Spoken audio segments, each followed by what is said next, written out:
every corner, if you run that a little bit wide, there is a wall very eager to greet you, very eager to meet you. You know, get your number, maybe give you a call a few laps later. You know, say you want to hang out again. Maybe we can share some front wings and all of that hoo-ha. But yeah, it was a crazy race, and I know you went and did some digging into that race. And while we don't have the video footage of what I'm sure was a lovely video, do you want to kind of give us the rundown of some of the biggest moments from last week's race in Shanghai? Sure, yes. So obviously at the very beginning, there was the incident involving Ulash and going into the side of Iceman and A2 UK were the two cars he hit in turn 6 on the very opening lap of the race. Seems like he just got, I didn't actually get his perspective of it, but it just seems like he got way too hot on the brakes, tried to get it slowed down too late, and just went absolutely careening into the side of Iceman's car, and then hitting A2 UK as well as he, at the rear end of Ulash's Red Bull also sort of spun round and took out the second car. However, I think both Iceman and A2 UK got away with either negligible damage or no damage in the end. So while Ulash was definitely at fault, or seemingly very much at fault for the incident, it was interesting because it seemed like he actually was the only one to get punished for it in terms of in the race itself. He's the only one that lost carbon fiber. Although it was a big mess and a few drivers lost a little bit of time there on the opening lap trying to navigate that particular situation. Then there was also the incident between Rainbow and Calcifer. We actually missed it on stream, and I remember saying on stream at the time, you know, how on earth, how has Calcifer got past Rainbow? I don't understand how that's happened. Turns out he just nudged him ever so slightly in the rear, once again in turn 6, pushed him wide on the exit, and that allowed Calcifer to take him around the outside of 7 and into 8. Calcifer actually picked up a penalty after the race for that, so Rainbow...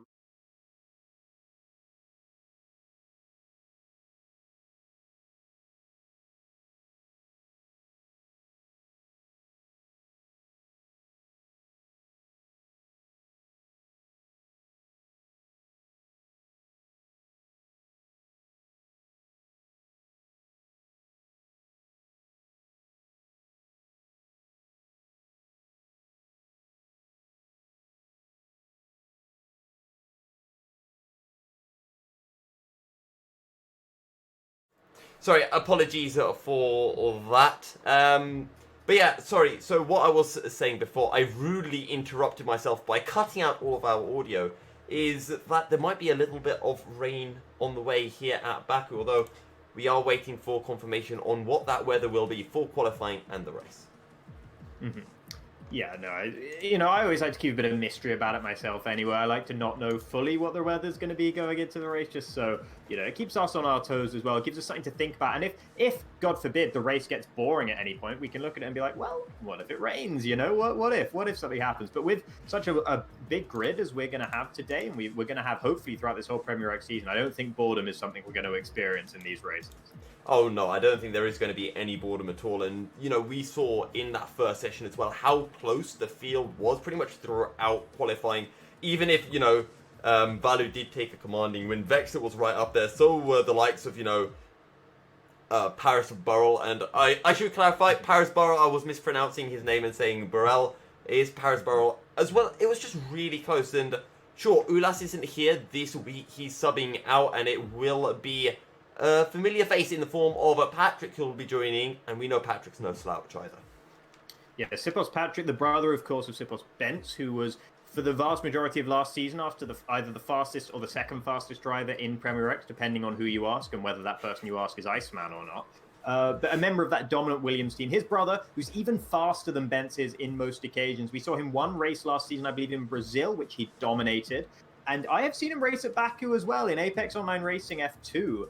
And that was another race that that was probably one of the best races, if not the best race I've seen him drive, until right towards the end when he picked up front wing damage.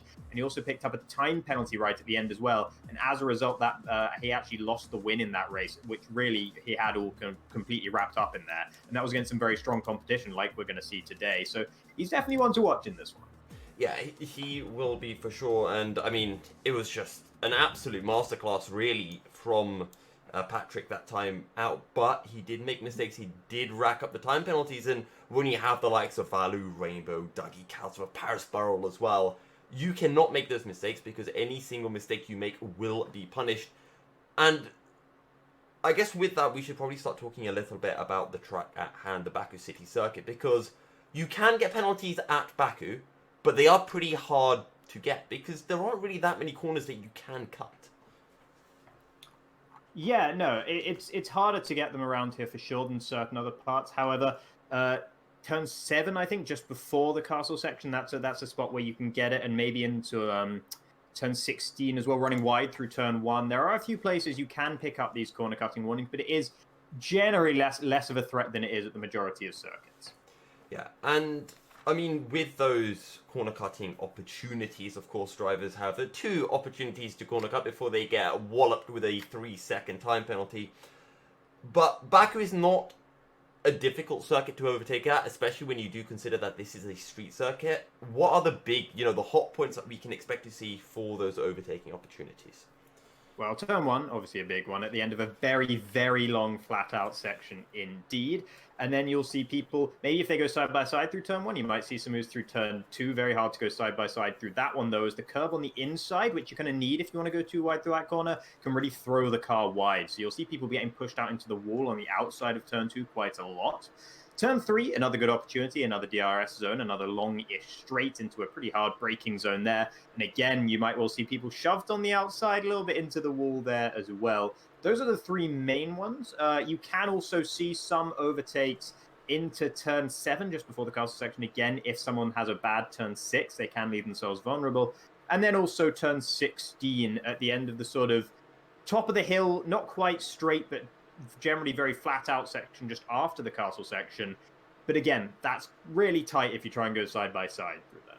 Yeah, it is a difficult without a doubt. And we have got confirmation of the weather. Qualifying will be overcast, and it is the same for the race. So, the complete contrary to, what we were seeing... well, actually, I was going to say complete contrary to what occurred in China, but of course, for Premier X in China, it was dry. There was a little bit of a rain for Division 1, and it was dry for Division 2 as well. So, no rain to come down. That means it's going to make things a little bit easier for the drivers. But of course, it's never really easy, is it, here at Baku? No, it's never easy. And, just because there's no rain on the circuit doesn't mean it's not slippery, doesn't mean you're not going to lock up, doesn't mean if you don't brake just a millimeter too late, you're not going to be ending up in the wall. So, yeah, it's a solace for some of these drivers because it just gets that much harder when it's wet. But it doesn't make it easy, the fact that it's not wet.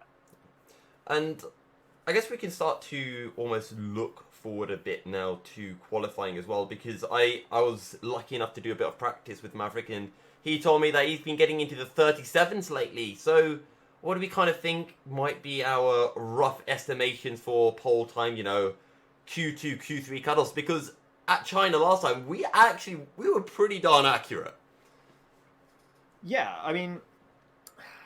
I don't know. I don't know. I don't really know what exactly times to expect around here. As you say, you're the one that's been practicing with Maverick, and we'd expect to see him somewhere in the middle of the field. So maybe you can give us a better perspective on it.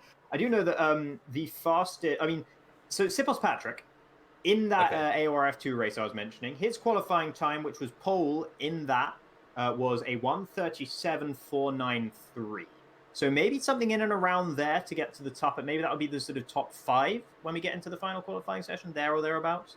See, I would have sided slightly away from that because I've seen Patrick race I think I've seen him race in ORL with Calcifer, and I know that he's a little bit off the pace of Calcifer, and we've seen Vallu absolutely dominate qualifying. So I don't think it would be too out there if I said that we might be seeing a 36.9 pole time. I think a 36 might be possible. I haven't fully checked the time trial leaderboards. I haven't fully checked, what are the quickest times. But I do think a certain Vallu might be able to sneak in a 36 for that pole time. Yeah, for sure. I mean, Vallu, that would be quite something if he did, for sure. But that would be he'd really be getting close to what is his best time in time trials as well. Actually, if he managed that. It would be incredible, but if anyone can do it, I'd expect it to be him, based on his performance last time out in China. And I guess when we are talking about these hot laps to come through, we also need to be talking about the race strategy as well, because there are 2 main strategies that we could be seeing coming through tonight.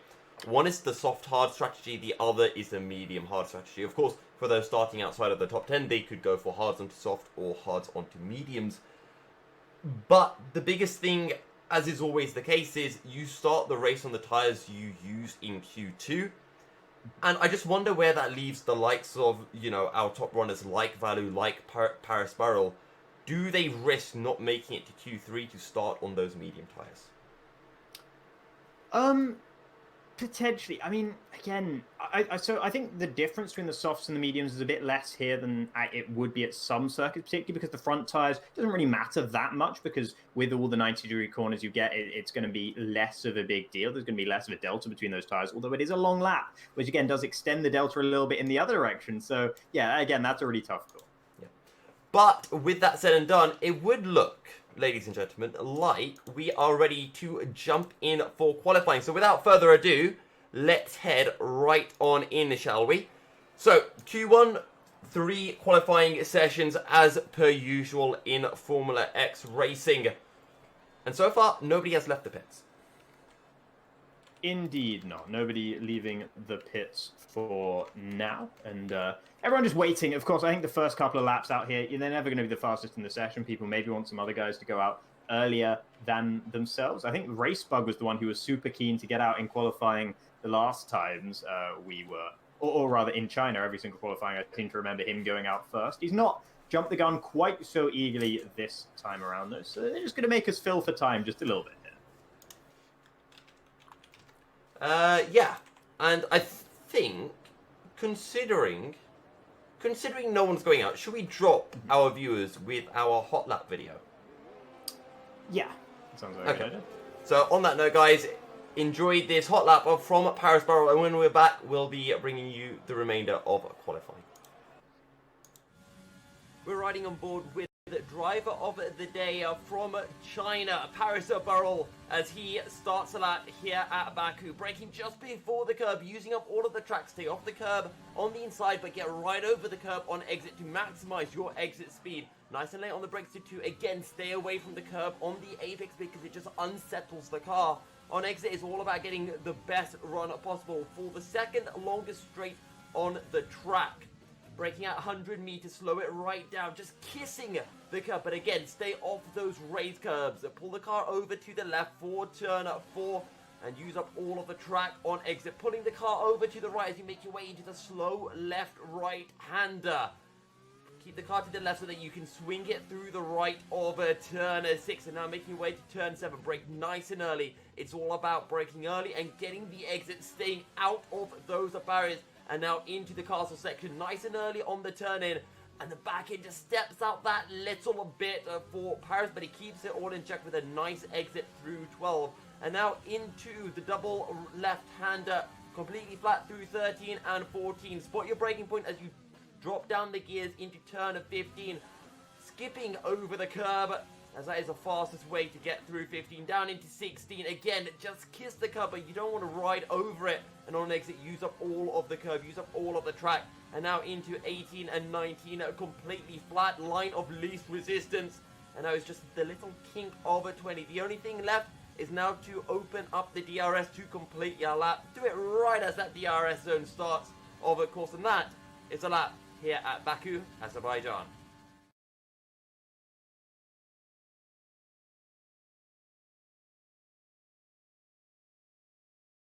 I did it again. I put us to the scene where I didn't have our mics, but a great lap from Paris Barrel. Thank you so much for sending that through to us. However, we are having some slight technical difficulty, so we're going to be dropping the stream, and it'll be back up in about 10 seconds time. So when the stream drops, don't go anywhere, just refresh your page in a few seconds. Qualifying, and thank you for bearing with us. Jacob, 13 minutes remaining. No hot laps coming through just yet, but Iceman, our reigning champion, is on a lap. Yeah, let's see what the Haas driver can do as he's coming up towards the line now. Is he actually... I think he's going to be setting the very first lap time of the session, unless he's managed to invalidate, which it doesn't look like it. So it's going to be a 1:38.5 to start off proceedings. Not quite in the 36s you were hoping for earlier on. But Iceman, that's a banker lap for sure. He'll definitely be hoping to go faster than that at some point during this session. But I wonder what you think. Are you seeing that being safe enough right now? I don't really know, because when you look to, the likes of D1 and D2, the Division 2 pole time, was I think it was a 38.9. The Division 1 pole time was a 38.2. So I would have expected that cutoff to Q2 to be in the low 38s, maybe a 38.2. So I think Iceman, he's going to have to go out again, or at the very least do a second lap on his current set of tyres. Yeah, well, Ruben definitely not going to be threatening him at the moment. A 1:41.6 from the South African, who he actually got to speak to off stream just a little bit before before we went live. And Ruben is running an extra special setup around here. I won't divulge the details, but it's definitely an interesting one. So, yeah, it might explain a bit of his lack of pace there. He's just hoping to make it to the end, so he said. Luppy and Max have now come across the lines as well. They're both in the mid 39s, 39.3s for both of those drivers. So Iceman's time is looking better and better, right? Yeah, and as more of these slower times come in, it is looking like Iceman's a bit safer, but you have to think there is a bit more pace to come through. And as you mentioned, Ruben going for, what did he call it? He called it the up force setup, I think.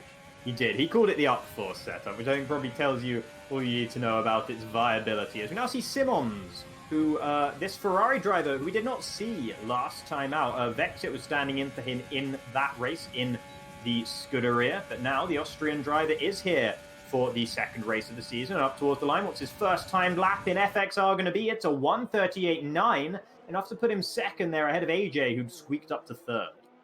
Yeah, it's good to see Simons on his first outing in FXR having a decent run, and it does look like I put that bar a little bit too high, but don't forget, you've still got the likes of Rainbow, Vallu, Patrick, all still to go. So a lot of quick drivers still to go. Only 7 laps have come in so far.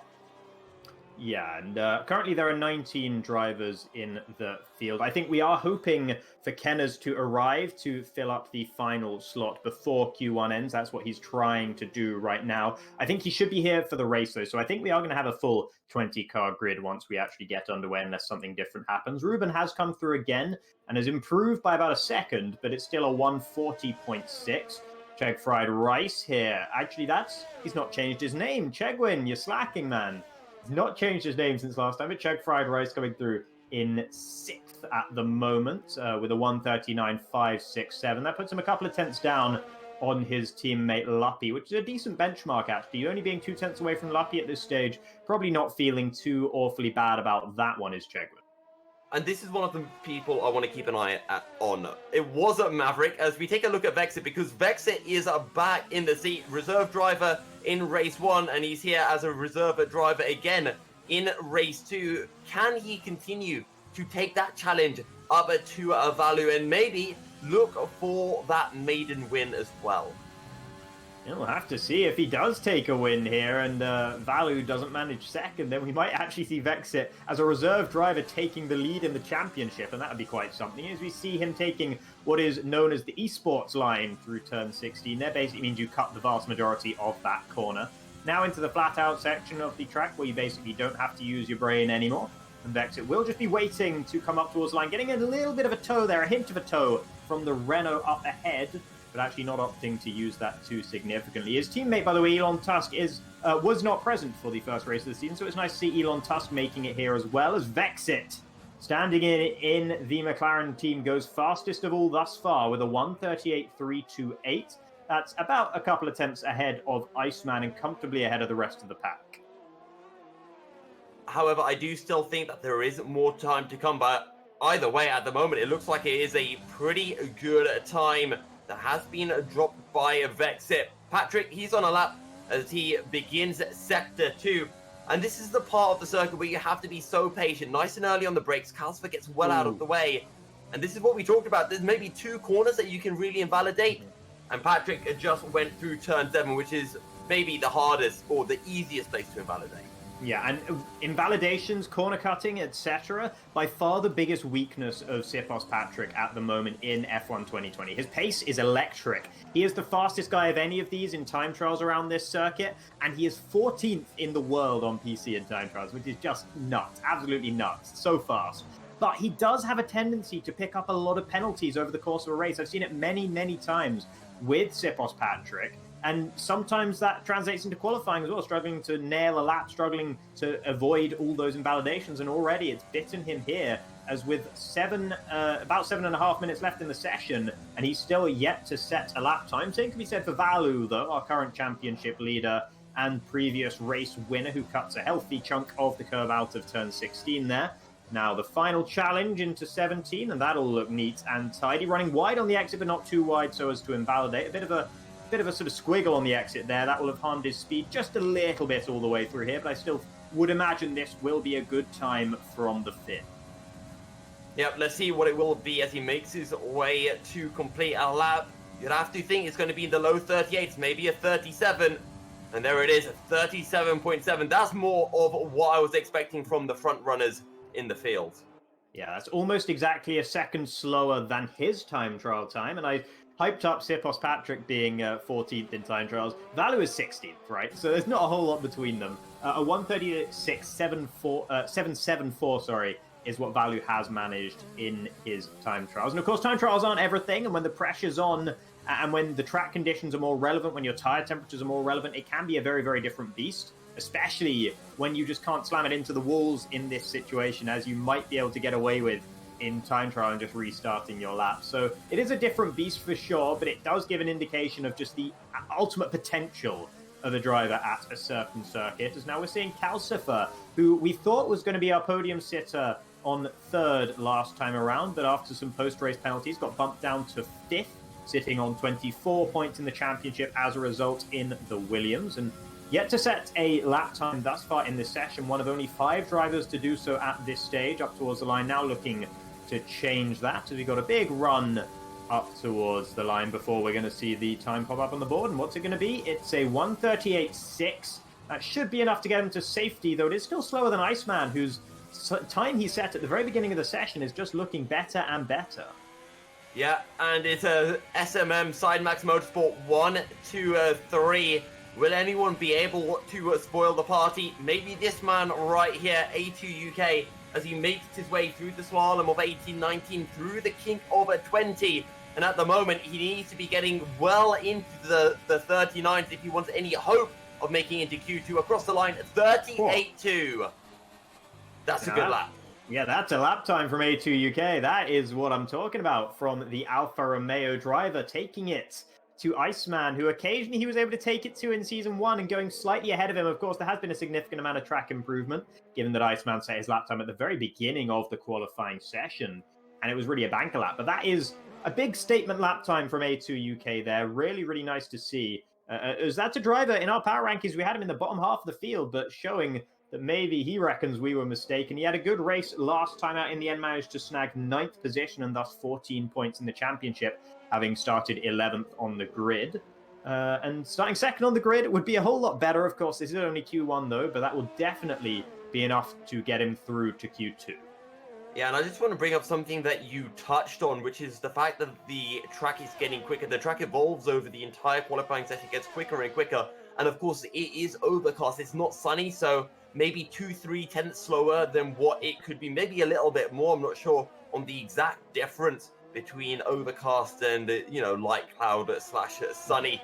But Calcifer, he's improved. He's gone up at 2P4 with a 38.5. And now it is Ruben who is on that cutoff zone with a 40.6. Still waiting for Luca to put in a respectable time, as well as Rainbow, Patrick, and Dougie Falcons. Yeah, I think Luca must have been validated last time around, and that 1:47 evidently made a mistake on that lap as well. Max pushing out here in the Renault. Didn't manage to make it out of Q1 last time out in China. Ended up qualifying 17th for that race and finishing right at the back in 19th. So he will be hoping to improve in this one, and we'll see whether he can do so. Currently 12th in the order at this early stage of qualifying, although it's a relatively late stage of Q1, as we now only got 3 minutes remaining in the session. He'll be feeling pretty good about that thus far, but he will want to improve. If he can improve by just a tenth of a second, maybe 2/10 of a second, he'll go all the way up into 9th place, which could be enough to guarantee his safety. So there's a lot on the line right here for Max, as he will now be unloading the power onto the tarmac for this long front straight and up towards the line. He does indeed improve, and it's by more than a couple of tenths, up to 8th, ahead of his teammates, into the 1:38. A good lap to come through there from Max. What can Rainbow pull out? 39.2. That could be a little dangerous for Rainbow.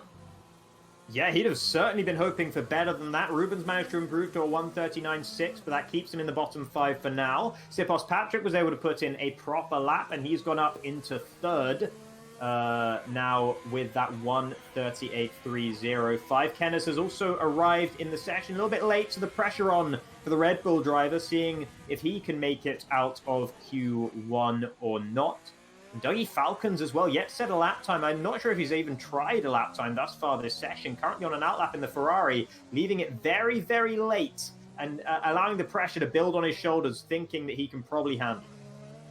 And Dougie's going to have 2 laps. The lap that he's about to start now, and then the next lap he'll be able to finish his current lap in time. Ruben's crashed, in the castle section, and there's a Red Bull up behind him as well. I'm not sure if Sipos Patrick has collided with him, or what's going to happen there in the castle section. His car still seems to be on track, judging by the mini-map. There's a whole host of cars going through that area. I think Kenners is about to enter that area, as there's now 2 cars. There's a bit of an issue here. Yeah, look, it's caused an utter roadblock here.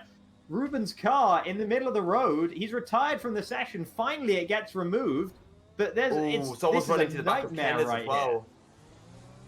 Whoever just got caught up in that, they've had their qualifying completely ruined. I think they're missing parts of their front wing. So there's a Racing Point, there's a Mercedes, and I think it was the Red Bull of Kenners that might have all lost their front wing. So I think that involves Rainbow as well. So he might really struggle now, but we'll have to see in the remaining minute and a bit of qualifying. Can anyone improve enough to really knock out the likes of Czech Fried Rice and even Luppy?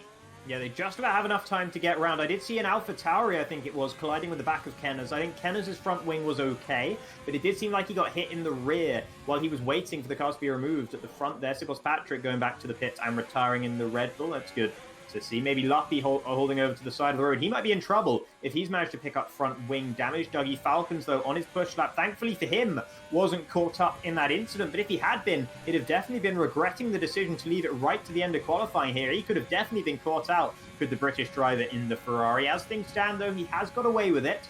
And up towards the line he'll come, throwing out the battery charge, throwing open the DRS, hugging the right-hand wall, and now taking the straightest possible line to the end. And it's up to 8th. That'll be enough for the Ferrari driver, who puts himself narrowly ahead of his teammate. Yeah, so Ruben is now well and truly out. Of course, he had to retire from the session with that damage.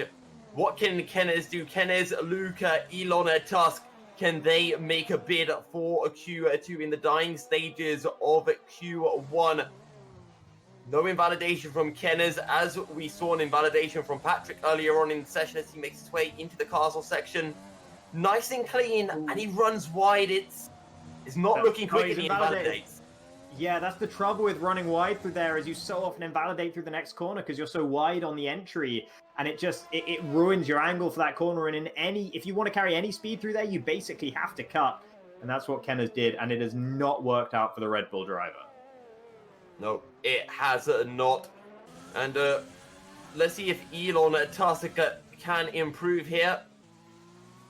He is 1.8 tenths up, and that is going to be just enough to jump ahead of Ruben. Will he find the next half attempt to jump ahead of Czech Fried Rice? It's going to be really, really close for P16 between the Racing Point and the McLaren. Yeah, turn 17 looked good, if a little bit pedestrian for the McLaren driver, so we'll see if it's enough as he comes up towards the line. It's not going to be enough as he does improve on his time, but stays behind Ruben and down in 18th. Luca coming up towards the line. He'd be expecting to get through, and he does. And that chunks Luppy down into 16th. So both of the Racing Points out here in Q1, unless Luppy can improve. I think he's on a flying lap, unless I'm very much mistaken. He's coming up towards the line now. Is he pushing there in the Racing Point? 3 tenths up, that should be enough for him, and that's going to be Maverick in trouble if Luppy can make it across the line faster, and he does. So that's going to be Maverick in the Alpha Tauri, the one to fall out here, as he cannot improve at this stage. And this is the man who was in a call with us only half an hour ago, saying how he had pulled off a 37.6 in qualifying. And I just wonder what it is, because the times that we're seeing aren't as quick as we initially expected. You know, we're seeing so many quicker drivers in the 38s, and we expected them all to be in the 37s. Reese is on a lap, but it doesn't really matter what he does because nobody can jump ahead of the Renault. Both Renaults will be making it to Q2 for the first time this season. Yeah, heartbreak for Maverick there. I think an Alpha Tauri made contact with the rear of Kenner's when they're all in that traffic jam with Ruben's car completely blocking the road. I think Maverick was that Alpha Tauri, and I think he wasn't able to set a lap as a result of it. So I think through no fault of his own, he's been knocked out here in qualifying. Max will be wiping his brow at that one, getting through to Q2 for the first time this season. Of course, only the second race this season, but nevertheless, it's a nice little milestone for the Renault driver, who will get through just by the skin of his teeth, about a couple of tenths in it in the end between himself and Maverick. Yeah, damaged front wing then for Maverick, really costing him. And if he did that lap with a damaged front wing, that is an impressive lap, because no matter what damage he had, if you take that off, that would be at least a 38.8, which would see him pretty much up in P12. Indeed, yeah. And, you know, I wonder if we're going to see some more issues now in the castle section as well. Of course, we do have ghosting off in these races, and it can really catch out a lot of drivers and cause a lot of issues. But at the top of the order, let's not forget Vallu with that time was almost half a second faster than the rest of the field. A2 UK, the only one to get within half a second of the Finn in second. And then Patrick Sipos Patrick, whichever way around you want to put it, managing third in his second ever race in FXR, his first as a reserve this season. Yeah, and Vallu, a very impressive time, but it comes down to, you know, the question, has this track rubbed in yet? And how much is everyone sandbagging? Because, sure, you'd expect to see Vallu at the top, but A2, he's a quick driver, but you wouldn't expect to see him in second. So I am curious how much everyone else is sandbagging, because I think Vallu's sandbagging as well, and I do think we will be seeing drivers getting into the low 37s come Q3 at the very least. Yeah, for sure. I'm hoping to see the track, everyone getting faster as well. I'm hoping to see some people actually challenge Vallu as well, because it makes me a little bit nervous there, seeing that time in Q1 compared to what everyone else could do, especially when we saw a really measured, calm. It wasn't dominant in terms of the time difference for Vallu, in terms of the actual race itself, but I felt he was driving within himself, just driving safely, securely out of the front, and it never seemed in doubt for him in China. And I think he proved that with the fact that he got the fastest lap of the race on the final lap, that he was holding maybe a little bit back throughout the whole of the race, sort of Lewis Hamilton style, if you will. So Vallu, yeah, I'm hoping we're closer to him in this session. Yeah, and we are, the drivers we are expecting to make it to Q3, we're talking Vallu, Rainbow, Patrick, Iceman, Calcifer, Dougie, and probably Weiss as well. Those 8 are, the 8 that we'd really expect to make it through. Racebug, Simons, they're going to be on that cusp. Maybe Max, if he can show a good quality, could potentially make it into Q3. A2 and AJ, they both had good qualifying last time out in China, but they ended up starting P11 and 12. And here at Baku, P11, P12, it's actually a pretty good starting position, because you can use that alternate strategy. You can go for the medium hards or for the hards onto the mediums. And I will be very interested to see if any of the drivers do opt to qualify in Q2 on those medium compound of tires. Yeah, I'd love to know actually if any of these drivers currently are on medium tires, as we are seeing Max leading the way, actually. Racebug not leading them out of the pits this time around, and we'll see the vast majority of the field, in fact, is going to be on those medium tires. Max is running the softs at the moment, so is Simons. Dougie Falcons just switched over to mediums in the pit lane. So Simons and Max are the only two who have left the pits on soft tires. Everyone else is either sitting still in the pits or has already left on medium tires. So evidently Max not really backing himself to get through into Q3 on mediums. I think that's probably fair, considering we only saw him squeak through in P15 and he went out in Q1 last time out in China as well. And then Simons is an interesting one, though, because he was in the top 10 at the end of Q1 there. So I'm surprised to see him going out on the softs, not feeling confident enough to try the mediums. Yeah, and again, it comes down to how much was everyone sandbagging, and I think all of the drivers know from looking at those times that there is a lot more time to come, and maybe, the likes of Simons and Max, they don't want to risk it. They don't have the confidence that they can make it into the top 10, so they just want to do as well as they can and, take that P11, take that P12, and have the better strategy come race day. But Max, he's on a lap on those soft tires, and those soft tires will be giving him so much more grip over the course of the lap. Yeah, for sure. It's going to be a big advantage. Whether it will be enough of an advantage to get him through into Q3, we'll have to wait and see. I do expect that we are going to see some more drivers eventually cave in and maybe try and run the softs towards the end of the session, just using the mediums at the beginning to try and gauge where their pace is relative, whether they can consider actually going with their fastest lap time on the medium tires, as Max makes a bit of a meal there of turn 7, clunking the inside curve. Through turn 8, the castle section we go. All neat and tidy there from the German in the Renault, not seeing him blocking the road quite like we saw from a certain Mercedes in Q1. Is now around this sort of top of the hill section. It's all flat out until you get to this very tricky braking zone here. It's downhill, a bit off camber, and you've got to clunk the inside curve a little bit more than Max did there. He's leaving some time on the table. As we enter turn 17, 18, that all looked okay actually for Max through that final sort of corner that you have to think about. And now all these corners you don't really have to think about, as you can just jam the throttle into the floor and just wait for the line. Yeah, and Max, he didn't take the esports line as he made his way through the downhill turn 15, and I don't think that's necessarily a bad thing. I think he's just playing it safe, just making sure he puts in a good lap. 39.1. That would have been P2 in the first qualifying session. I don't think it would have been P2. I think a 38 one might have been P2. Oh, 38 one, pardon me. I think a 39 one would have actually seen him falling out. I believe he did a 38.9 last time out in Q1, unless I'm very, very much mistaken. Simons comes across the line with a 38.5, comfortably ahead of Max. That's the two soft tire runners who have managed one. And now AJ giving us a bit of a medium yardstick, comfortably slower than both of them. Luca manages to get himself ahead of Max, though, in the Haas, and he wasn't looking too hot in Q1. So, you know, maybe that suggests that the medium tires, they're not going to lose as much, and maybe Max and Simons aren't going to get as much of an advantage as they would like in this qualifying by running this softs. Yeah, I mean, I know for myself, when I did practice runs, I was doing high 38s, and when I did my medium runs, I was getting low 40s. That being said, my medium run wasn't good, so I think it's in the range of like 0.8 of a second at least, as that's Weiss only able to do a 42.3, but on the medium tires, you can do 2 runs, and it is sometimes pretty good. As Luppy, does he have some front wing damage? He's got damage, yeah. He must have front wing damage to have that much understeer through there. In fact, he's got 0 front wing whatsoever. So, yeah, he's had a bit of an adventure somewhere around the track. I wonder if it was the castle section, either there or turn 16. Those are the most likely candidates, really, as we will see him heading back into the pits. He was under pressure, remember, in Q1, and now he's made a mistake here in Q2 as well. Luppy not having it all his own way in Azerbaijan, maybe not such a fan of this circuit, although that can be said for plenty of these drivers. Iceman and Vexit have both just come across the line, and neither of them could match Luca's time on the mediums. Both on in the 139 to 139.2 for Iceman, a 139.3 for Vexit. So I'm surprised that they are not as far away from Luca as they are. Yeah, and Dougie Falcons just completed his lap, but I think Dougie got caught out because I saw a yellow flag in Sector 2, and it was through turn 15, and there were about 4 cars all bunched up, and Dougie was one of them, so I do wonder if he did lose any time. But again, on those medium tires, the second lap that you do on those mediums can quite easily be faster than the first lap, so Dougie, he still might be pushing.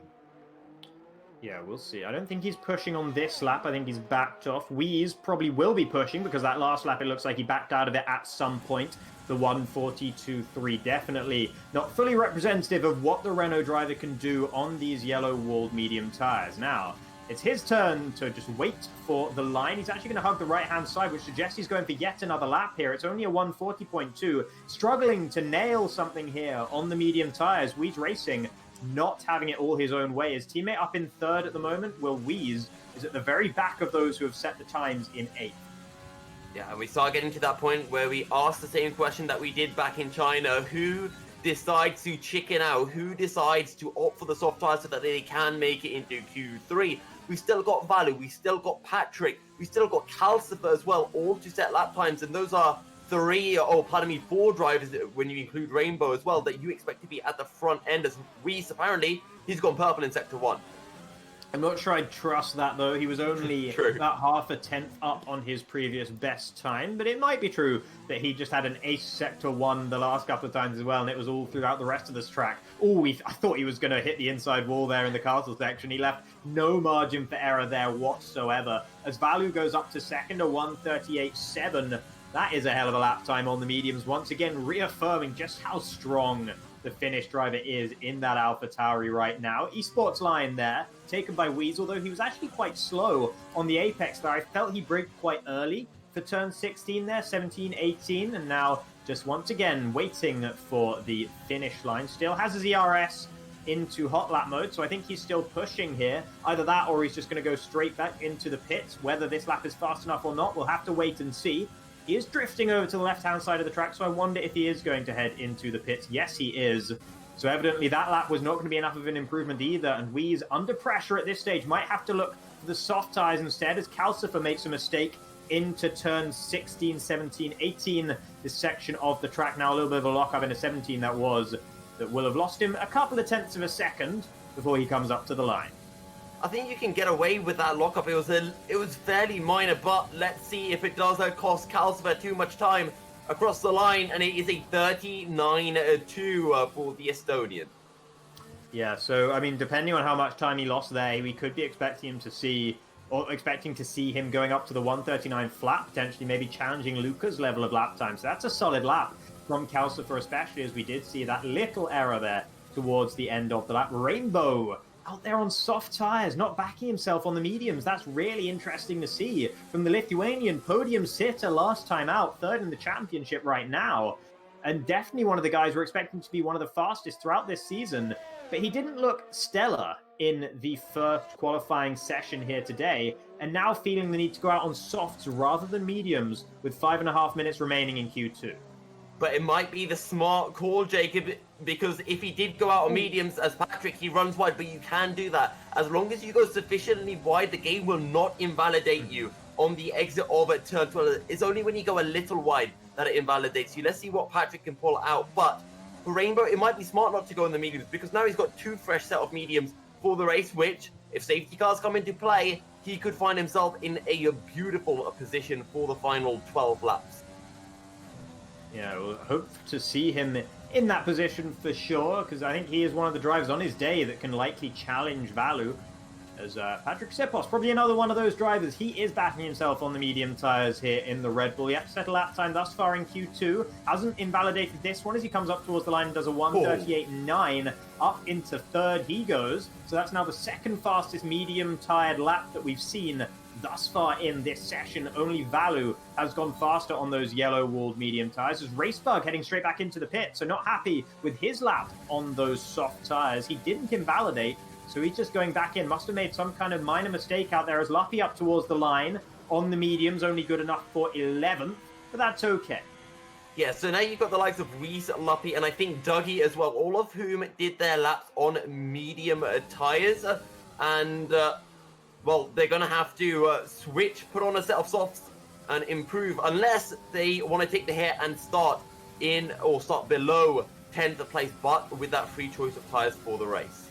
I think Rainbow's on track to go fastest of anyone right now. I just looked at his Sector 2 time, and it was about 5 tenths up on what Patrick Sepos was when he went through there last. In fact, Rainbow backing out of it. So either I completely misread that time, or what I think is more likely is Rainbow now thinks, actually, I'm not going to go for the soft tyres, I'm going to go for the mediums after all. We'll have to wait and see. Or maybe he would just rather start outside the top 10 and have the free choice of strategy. At the moment, 13th, though, for the Lithuanian, it will be a bit of an uphill struggle. Yeah, maybe he just wants to see what that P10 time is going to look like and then try to set a time that's just slower. It is a possible strategy. We'll have to wait and see what set of tyres Rainbow pulls out. Luppy, he's not pushing. This is going to be an in-lap for him. We saw him go P11, who is on a lap. I think Patrick's coming into the pits as well. A2 UK, I think the Alfa Romeo driver is on a lap. He's making his way down into turns 5 and 6. Yeah, not sure what's happened to A2 thus far this qualifying session, but he's yet to register a lap time alongside Racebug and Rainbow, but we saw Rainbow backing out very voluntarily recently. A2 UK is going to go on these soft tyres with the Alfa Romeo. I believe we saw both the Alfa Romeos running soft tyres in Q2 in China as well. before going out on mediums later on. But this time around, it's the softs that are the order of the day for the very end of the session. And if A2 manages to settle lap time, it will be his fastest lap time of the session. He's only going to have one, maybe two more chances as his teammate AJ up to the very top with a 1:38.545. That's only just ahead of Simoms, but it's ahead nonetheless. And now A2 UK with a solid sector time through sector 2 as well. Into the final section of the lap we go. Can he match his teammate? As he will now pin the throttle and wait for the line. Yeah, good lap from AJ. Alfa Romeo might be able to make it a 1-2 in Q2. Reese, Rainbow, Racebug, they're all on outlaps, all on soft tyres. A2, he takes provisional top spot in the second qualifying session. Yeah, so now what these guys are doing is they're giving the guys on the mediums something to think about. Last time out in China, we saw hardly any people wanting to run the softs and just allowing the medium runners to feel safe and sound and like they weren't going to be challenged. But now no one's playing nice anymore. People are going out there, they're going out on the softs. They're threatening to ruin your qualifying time. And so they're not going to be so safe on those medium tires. Now we're seeing Luca going back out on his mediums. Same for Calcifer. Iceman is back out on his mediums as well. Same for Luppy, who has backed out of it completely here. Patrick has already retired from the session, so he reckons he's safe in fifth on that 1:38.9. Rainbow, I don't know why he backed out of that last lap on the softs. He's currently on an I think there's something interesting that's happening with Calcifer. Is that a Weiss behind him? Because Calcifer's very close to missing out on making it to start a lap, and Weiss is behind him, so it's going to be tight on whether either of the drivers are able to start a lap. 45 seconds. Okay, so it's not Weiss that was behind Calcifer, it was Max, yes. Yeah, it looks like they're going side by side there, both on their outlaps right now. As we're going to see Luca going into turn 3 here. Now Max, who looks to have just about dispatched Calcifer, who has now sat behind the German, so allowing Max to get through. But the clock is ticking right now as Iceman retires from the session. Not sure where he's done that, but he is out there on track. I think he invalidated. Yeah, I think he's invalidated and just retired on the exit of turn 1. So the Iceman, under a little bit of pressure, maybe starting to melt just a little bit here in Q2, and we'll see whether these guys can improve or not, as Max and Calcifer should just about make it to the line. It's maybe nip and tuck. I think Max will make it, but Calcifer won't. This could be huge. Calcifer, he's on... So, of course. So we have the issue where the... Where the timing is different. So these guys have managed to make it through. Racebug coming across the line up into second in the Williams on those soft tires. AJ will not be able to improve. Dougie Falcons goes fastest into the 37s on a set of soft tires. Looks like there's going to be a Haas coming through. Calcifer out here pushing on mediums. He's under pressure. Was briefly on the podium last time out before getting demoted to 5th. He won't be happy if he only manages to qualify down in 12th. Here comes Luca. He was knocked out in Q2 last time around. He won't want to meet the same fate this time. But he's on medium. But if he does manage to improve, it's going to be his teammate Iceman that's under pressure. Luca up towards the line. It's up to 7th. And now Iceman is under threat. That's a very impressive lap from Luca. What can Luppy do? Luppy, also on the medium tyres, running out of ERS and decides to pull it into the pits. It's now all on Calcifer, Weiss, and a Rainbow. And Weiss is 2 seconds up at the end of Sector 2. Let's not discount Max either on those soft tires. He could still improve and maybe ruin Iceman's day. I'm pretty sure his day is going to get ruined, though, because there's a couple of guys out there on the soft tires, both of the Renaults. Someone, Rainbow, just went up into the top 10 there, and Iceman falls out. Now it's Vexit who's in trouble, but he's on a lap of his own. It might be Patrick Sipos, who very cockily retired from the session earlier on as Weeze goes second. Patrick's down into 10th in the danger zone. Vexit goes fastest, and Patrick is out. And now Luca's the one under pressure. It's Max that will be the main challenger, and Calcifer as well. It's just up to these two. Can either of them make it into the top 10? Looks like Max has completely backed out into the pits, and Calcifer does the same, so Luca can breathe a sigh of relief in the Haas. But Patrick, Sepos, Iceman, and Calcifer, all casualties here in Q2. That is surprising to say the least. Luca, the only man to make it into Q3 on the mediums. The man bought the raffle ticket and he won the raffle. P10, Calcifer tried to improve on those mediums himself and he just wasn't able to do it. So Calcifer, he's going to be having to scratch his head after that one. The question is, are the likes of Patrick and Iceman in the best position for the race, or have they made a big mistake? Yeah, I mean, I wonder. I mean, I did say it was cocky from Patrick retiring early. I will take that back because actually he has ended up P11, which, if you're not going to start in the top 5, is probably one of the better places to be, in all honesty, especially now that quite a lot of the front runners have committed to using those soft tires for the opening stint of the race. So I think Patrick, while it looks dramatic and is dramatic that he's out here in Q2 when we were expecting him to be one of the very front runners, I don't think this necessarily is going to harm his race that much because there's only going to be 2 people making it through into the top 10 on those mediums. Vallu and Luca are the 2 lucky ones, or rather the skillful ones here, who have made those medium tires work. Max, the only guy on the softs who didn't make Q3, but I think starting 13th will suit him perfectly fine. So if he had made it into Q3, he'd have probably been starting 10th anyway. So free tire choice will be a big deal for the German in the Renault, and I don't think he'll be too unhappy with that. Yeah, and I mean, I'm just thinking again, like, Calcifer could have put on those soft tires. He could have tried to go for that P11, P12, but he had confidence that he'd be able to pull off the lap, and he just didn't. And that's, you take a shot mentally, I think, after something like that happens, but we'll have to see whether Calcifer can pick himself up. Of course, finished P3 in China on track. Penalties, of course, came through, and he ended up finishing down in P5, but still a quick driver. And now this might just be making things a little bit easier for Vallu in the championship.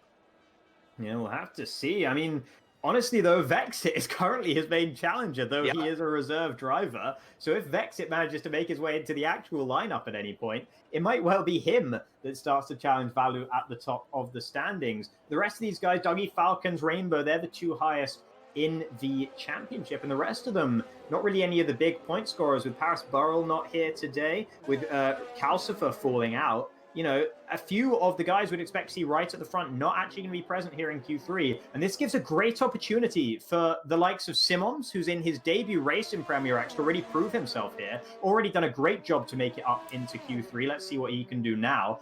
And then you've got Racebug making Q3 for the 2nd race in a row. I don't think the Portuguese driver would have been expecting that, but it's going to be welcome very much for the boy in the Williams. And then both of the Alfa Romeos, who both fell out in Q2 last time around, they are both into Q3 this time as well. So they both have big opportunities. Yep, they do indeed. And I know A2 was asking in the Alfa Romeo chat in Discord, what's the strategy? And I said, I don't really know. I think the alternate strategy is better. Get P11, P12 again. But, well, I don't know what plan A2 and AJ wanted, whether this is their ideal outcome or not. And if they only are able to make P9, P10, I'd say it hasn't worked. If they can get ahead of maybe P7, then I'd say it's been a good qualifying session for them. But your eyes have to be on Vallu and Vexit. Once again, they were 1 and 2 in China, and they're going to be looking to do the same again here at Baku. And we can talk about ideal strategies until the times come home and theorize whether the guy in 11th is going to have a better time of it than the guy in 6th who starts on softs or whatever. But the safety car incident rate is going to be pretty high. We might well see someone completely blocking the track, as we've already seen once in qualifying. So, you know, ideal strategies may well go flying out of the window in this race. So I don't think we can really bank on it, and we can't just say, well, starting in 11 is going to be great, because what if the guy in 10th is the one who crashes? And then we can't say starting at the front is going to be great, because what if you have to pit early, and then the very next lap after you pit, a safety car comes out, and everyone ahead of you gets a free pit stop. So, you know, there's all kind of permutations still to play out here. But right now, what this will be, for the first time in this qualifying session, we will see these guys at their absolute maximum, their peak performance, and we will see who is the fastest driver in the field today. Yeah, and we've been seeing the time slowly drop over the course of qualifying. I think I have to backtrack. I don't think we're going to be seeing 36. I don't think the track conditions are there. Of course, it is overcast here at Baku. Luca is going to be one man looking to pull out something special. Couldn't make Q3 in China, in Shanghai, and he taps the wall through the castle section. I wonder how much time that has cost him. It's cost him quite a lot, I think, because it ruined his line through the next couple of corners as well. It was, pain after pain after pain, a couple of tenths here, a couple of tenths there. So I wouldn't expect this to be an absolutely blistering lap time from Luca, and he invalidates and hits the wall, trying to take a little bit too much of the esports line there. He has picked up a modicum of front wing damage, so he'll be going straight back into the pits in that Haas. So we'll never know whether he lost too much time in the castle section or not, but what we do know is that he's going to be under a bit more pressure now. 8 minutes remaining, so he's still got plenty of time to at least set one more flying lap, but he's going to have to make it count. And here comes Racebug.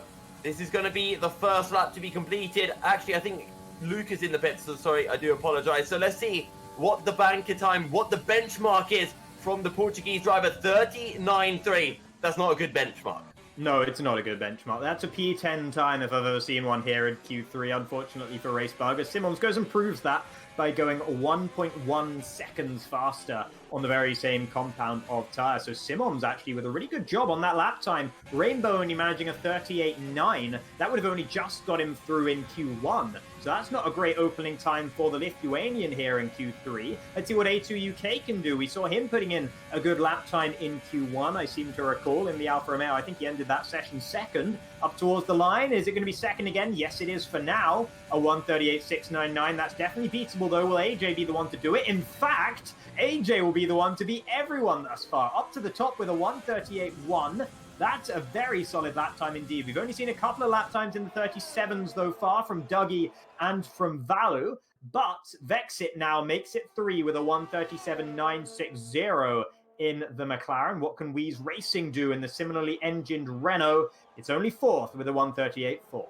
But here comes Vallu. What can Vallu pull out? 37.8 from Dougie Falcons. Vallu has invalidated.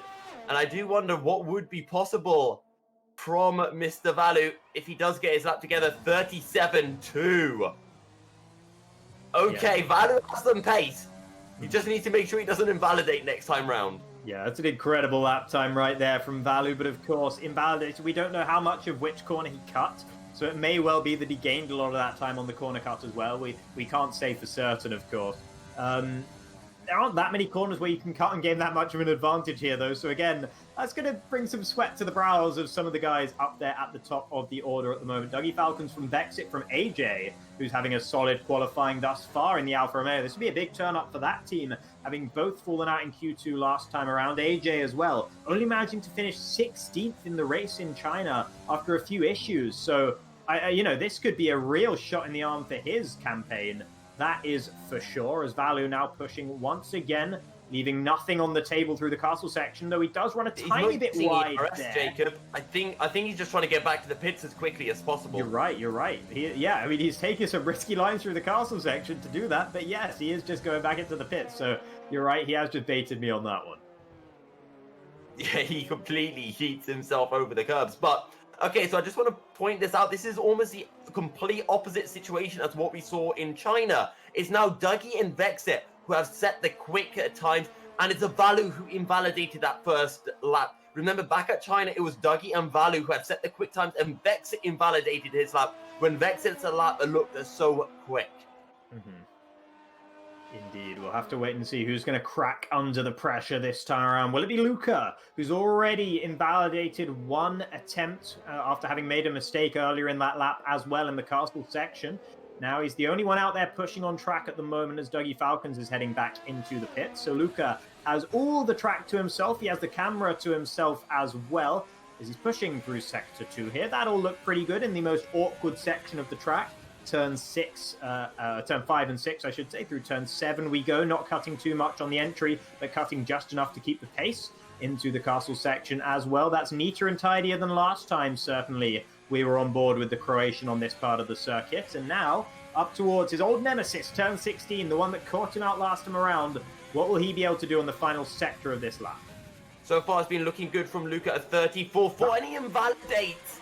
Crucially, though, for Luca, he's got time. He can either do another lap or come into the pits and fit a new set of tyres and refill up on fuel. So it's not over just yet from Luca, but you know that on his next lap, he's going to be so careful through turn 16, and he's probably going to lose a few tenths as a result as well. Yeah, I'm not sure if he even has an extra set of tyres to strap on in the pits, a fresh set at least, because I think he used 2 sets in Q1, unless I'm very much mistaken. Maybe he just used the same set twice, as he does head back into the pits. So, yeah, the pressure mounts further and further. I keep saying it, but it just remains true. Racebug now is the one out there on his own, getting a nice clean track. No one's going to block his way in the castle section, that's for sure. Yeah, but he's on his outlap, so when he starts his lap, everyone else will be on their outlap. So it's always risky going out this early. The benefits, though, is that despite you potentially getting some traffic, A, you can get a slipstream from another driver, on one of the big straights. And the second one is if you do invalidate one of your laps, you have time to do a second lap. Indeed, yeah. So there is that little bit of solace, that little bit of confidence that maybe you can get knowing that you will be able to do that second lap time. And quickly, while no one's on a flying lap, I just want to say hello to everyone in chat. And if you want, you can let us know who you reckon is going to be on pole here in Q3. I'd love to see what you guys think. At the moment, I am definitely leaning towards Vallu, but it does depend on whether the Finnish driver is going to invalidate again. We haven't seen that many invalidations from him thus far. But, you know, the one earlier on in this section, maybe the pressure will get to him. It didn't get to him in China, though, that's for sure. So he's still my pick for pole right now. I've seen Elon in the chat asking for all of the top 10 to crash out on a lap of one. I'm sure all of these drivers will be hoping that doesn't happen. But Racebug has now begun his lap, currently on a 39.3, and he'll be wanting to get at least into the low 38s. Yeah, ooh, very aggressive sort of entry there to turn 2, very much on the nose for the Portuguese driver in the Williams, but it looked okay in terms of pace. Up towards the end of Sector 1 we come now into turn 3, and that's all okay as well. This is looking pretty good from the Portuguese driver, but of course it's about how much speed you're managing to carry at the apex, is not just the line. Sometimes it can look to all the world like it's a great lap time, but if you're just not managing enough speed through here and through there, then it can really cost you, though he is 4/10 up on his current best time. However, his current best time is not a very good time. So, you know, you take that big gain there in Sector 1 with a bit of a pinch of salt as he enters the castle section now. Again, it all looks very smooth. The car is in the right place for every corner, apart from there, as he almost invalidates through turn 12. The key word of being almost Racebug, though, still pushing. Let's see what that Sector 2 Delta will be looking like, as he's got a Ferrari in head, and he's going to be hoping that Simons can give him a super nice tow on the start-finish straight. End of Sector 2, 6/10 up. How good is this tow from Simons? It's quite a nice tow, Simons. You need to pull out of the way, buddy. Simons! Oh, no. Oh, no. Simons, that has to be a penalty. Racebug, he hits the wall in frustration. But will this still be enough for Racebug? Will the slipstream be enough to turn the lap around for him? This is gutting for Racebug, because that was shaping up to be a pretty nice lap. It's still a pretty nice lap, a 1:38.6. And thankfully, he backs out of it and doesn't completely compromise Simons' lap in retaliation. But that was not nice from the Austrian driver. I can see what was going through his head, because he wanted to. You have to be full throttle going on that whole straight, otherwise you're going to compromise your next lap. So you have to be full throttle at the end of your outlap. So he did not want to pull over and let Racebug by. But he has to in that situation. You can't just block another driver, sit there and let him eat up your rear wing. You just simply cannot do that. It was a poor decision by Simons, just miscalculated, but what can a Vallu do? Dougie Falcons on provisional pole with a 37.8. Vallu goes purple in Sector 1, and this time, I might actually believe our graphic. Yeah, for once, maybe the purple doesn't lie as we go into Sector 2, turn 7. Simons retires from the session. He's lost it in the castle section. And now, Vallu's going to come up to him, and he's going to hit the Ferrari straight on. And now there's a Williams coming up behind. That's going to be Racebug. There's a Haas as well. Oh, no. This might be the end of qualifying for a lot of these guys. How quickly will the Ferrari get taken away? Vallu is going to start no higher than 9th. He's not going to get his pole position. Luckily for him, it looks like Luca might have been compromised as well. So it might be... Vex is about to complete his lap. Vex is about to complete his lap here, Jacob. This could be a pole for the McLaren driver. We'll see what it is when he comes up towards the line now. The stand-in in the orange team, and he goes fastest with a 1:98. It's a fast time. It's not quite a 1:31, but it is incredibly fast right now. Vallu will not be able to set that lap time. What's Dougie Falcons doing out there in the Ferrari? He's got to be the main challenger for pole right now. I don't think he has been compromised. Once again, I think the Red Sea is parted for Luca's the just red on P2. car. And Luca goes Dougie's P2 in the Haas, so he wasn't compromised in the castle section as we might have thought. And yeah, Dougie was 5/10 down at the end of Sector 1, 2 seconds after Sector 2. Weiss is on a lap. Racebug has dived into the pits, and Weiss has invalidated his lap. Oh, pardon me, sorry. Weiss is still on his lap. What can Weiss pull out? He's currently in P8, and Weiss dives into the pits. Yeah. Invalidated, so he's not going to be able to improve either. Dougie Falcons comes across the line and doesn't improve. So it is Vexit from Luca in an all-side Max Motorworks front row, followed by Dougie Falcons and AJ, who should take a bow for being in P4 in this, getting into the 37s. One of only 4 or 5 drivers to do so, I think, over the course of the whole session. Rainbow came close in the end in the Mercedes, but it was only good enough for 5th. A2 UK making it a very solid qualifying session for Alfa Romeo, managing 6th position. Simons, who crashed in the castle section after blocking Race Bug, he managed to block a few other drivers by crashing as well, ends up P7. Wee's 8th, Race Bug, of course, with that block, only managing 9th. And Vallu, because he couldn't settle lap time, because he invalidated early, and then got to the castle section at just the wrong moment, he's only going to start from 10th. That is drama. So much drama here in Q3. If Lewis Hamilton thought he had it bad all the way back at Monaco, when was it? 2015 or 2016? Well, Vallu's, this is a completely different league of frustration for the Finnish driver. Yeah, for sure. And in the end, actually, Vexit's margin at the top was pretty comfortable. That 137.198, that would have even challenged Vallu. Vallu would have struggled to beat that lap time. I don't know whether he could have done it. I wouldn't doubt him, in all honesty. He is so fast. But that is a very, very good lap time indeed from Vexit. So let's not take anything away from his pole position. Just because Vallu wasn't able to set a lap time, it doesn't take anything away from Vexit here, who has thoroughly earned this pole position with Luca alongside.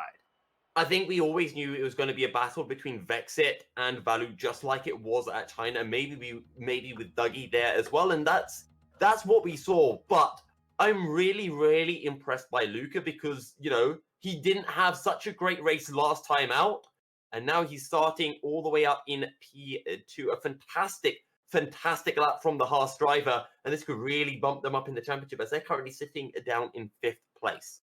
Yeah, the pace that was sort of promised from Luca, the pace that Iceman was certainly promising from his teammate, definitely hyping up him in the chat here as well. Actually, he was saying it was going to be between him and Vallu for pole. In the end, it was Vexit that took it, but Luca was definitely in the conversation, though he was at the end about 4/10 down on the ultimate fastest lap time. So, you know, while it was a great performance and P2 is an excellent place to start the race, he can still absolutely win. He doesn't seem to have the raw pace of Vallu, of Vexit around here. The question that I do have now is Vallu's all the way down in P10. He's right in with this mix of Patrick, Iceman, Calcifer as well, but all of them, they aren't going to be starting on the softs. They will either be starting on the mediums or the hards. I reckon we're going to be seeing 2 things. We're either going to be seeing Vallu having a crash on the opening lap, or we're going to be seeing an absolute thrilling drive from Vallu in those first 5 laps, cutting his way through the field. Well, this is a whole nother challenge for him, right? Because he was so comfortable out in China. He didn't really have to overtake anyone at any point in that race. As far as I can remember, it was just kind of solid the whole way. And Vexit leaving the session. What has happened to our pole sitter? I hope he can get back in time, because is this going to be the second race in a row we're seeing a McLaren starting near the front with minus 200 degree tires? I don't know. I hope that Vexit can get back in time, though, because this could be a disaster for him. He's back in the session now. Hopefully he can regain control of his car, and we're not going to see any weird bugs, as Luca has now passed him on the formation lap, but that shouldn't really matter too much. But yeah, that makes me a little bit nervous for him. Yeah, and this is exactly what happened to Paris at Burrell. And it might just be happening here to Vexit, who's jumped into Paris Burrell's seat. And this would be absolute disaster for McLaren. No, he hasn't taken over the car. People are still overtaking him. Vexit's going to have the minus 200 degree glitch. The question is, how much time will Vexit lose from it? It's all a case of damage limitation now from Vexit. And don't forget, this is Baku. This is the street circuit where the walls are all around you. With minus 200 degrees Celsius, this could cause a huge pile-up on the opening lap. Kenner's getting disqualified from the formation lap, won't do his start off the line too many favors, as somehow he's managed to disqualify without anyone else getting disqualified, which is a bit of a rare one here. He will, of course, still be allowed to participate in the race, so don't worry about that. He's not disqualified from the whole race. It's just from the formation lap itself.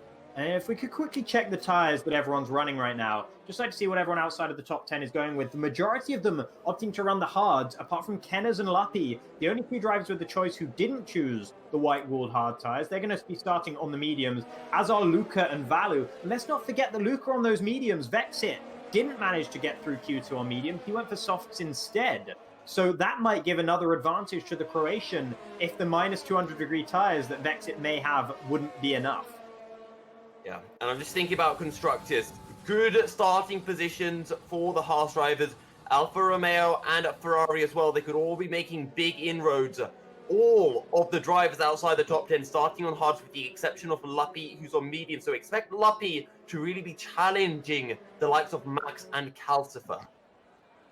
Indeed, as we now come up towards the line, a few cars straggling at the very back there. Looks like Ruben is at the very back of that train with Kenners having disqualified.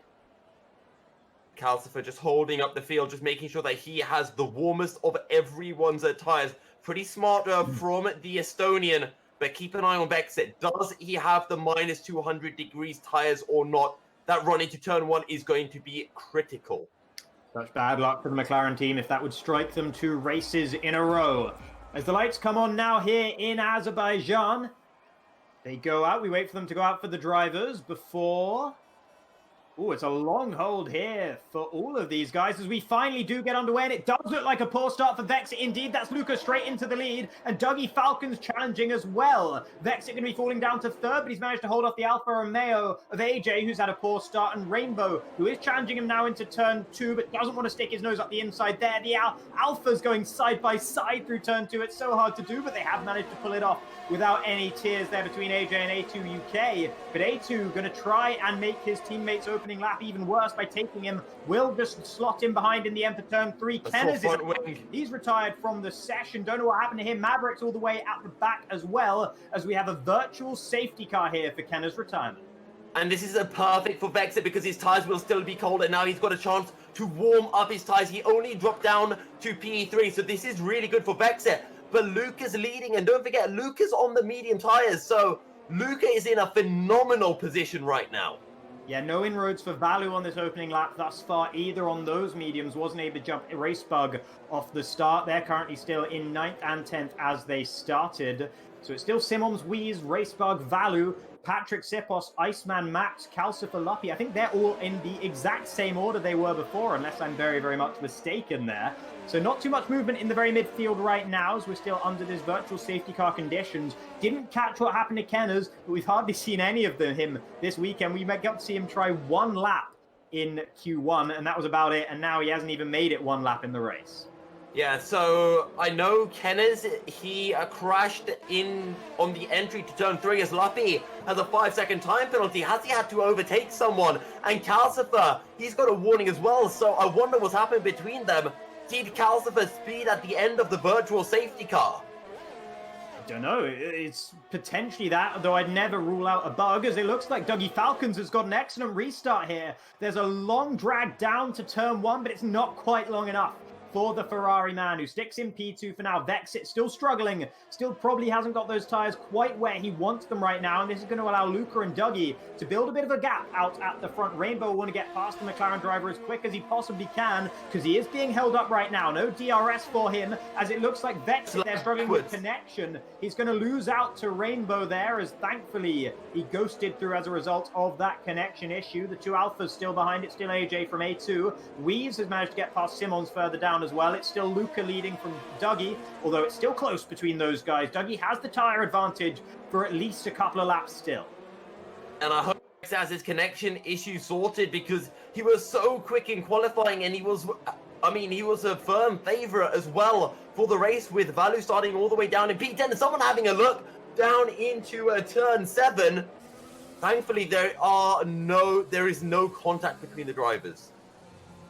Yeah, I'm seeing that apparently Simons and Weeze got together in turn 2 on the opening lap as well. Weeze has now managed to make his way back past the Ferrari driver.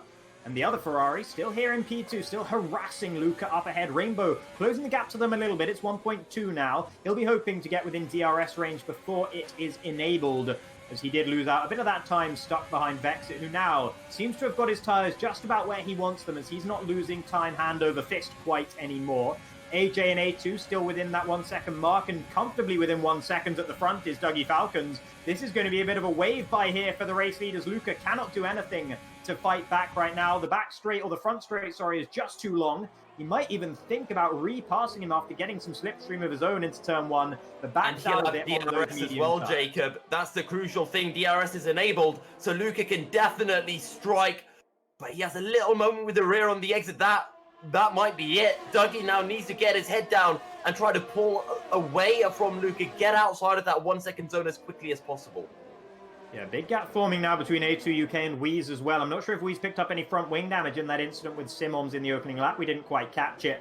Vallu very close up behind them as well, and he's threatening Simoms in the Alpha Tauri, looking to try and make progress. He's already managed to pass Racebug thus far, but only one position in the opening 3 laps. That's probably not good enough for him if he wants to be challenging for the win at the end of this race. And there is damage on the front wing of Wheeze Racing's Renault. So you can see he's struggling there through turn 6. And into turn 7 we go at Tim and Simoms once again. This is the 3rd time they've been battling. And once again, there's contact as the Renault, forced into the wall just a little bit there, will be forced to concede the position as he is struggling with that damage. I'd also like to point out Maverick has had some issues. He's had to pit onto fresh mediums. He's 27 seconds behind the field. You can see him on the corner of the minimap. He's so far behind, so I don't know what happened to him. But he's had damage. He's been forced to pit. So when Weiss pits, he's going to be out in the same battle as a Maverick, as Weiss is just a massive cork in the bottle right now. And it is a Vallu who is behind him and looking to make amends up for what was a disastrous qualifying session. Ooh, this could get nasty here behind Wheeze. There's a lot of cars bottled up very tightly behind the Renault right now. They're going to have to be so careful through this incredibly high-speed section of the track. This is going to be at least 3 wide between these guys right now. Who is going to be the victor once we get to turn 1?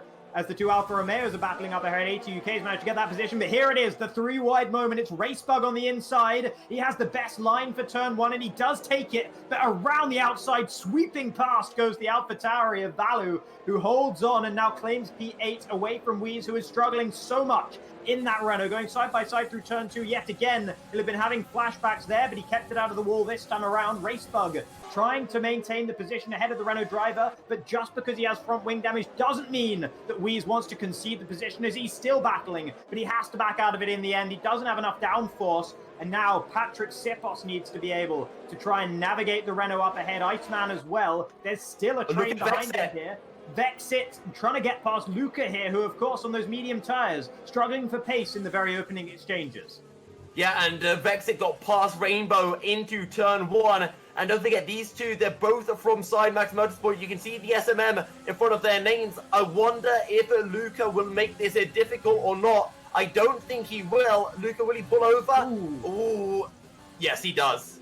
Oh, okay, well, he's kind of thought about pulling over a little bit sooner, and I don't think Vexit was expecting it there. And it almost was an absolute airplane crash right there. He has front wing damage, does Luca. I noticed him hitting the wall just there on the exit of turn 16. I don't know if he already had the damage there or not, but he has been losing a lot of time. So it might make sense if he picked it up about a lap ago, as now Rainbow is all over his case in the Mercedes. So now these guys, the battle between Vexit, Rainbow, A2 UK and AJ has been reignited by Luca, holding them up a little bit in this Haas on those medium tyres with that front wing damage as well. I don't think he's going to be so kind in letting Rainbow by further back. Wheeze Racing, there's all kinds of cars all over the track right now. It's Patrick around the outside, but they're 3 wide yet again. AJ's already into the pits in the Alpha.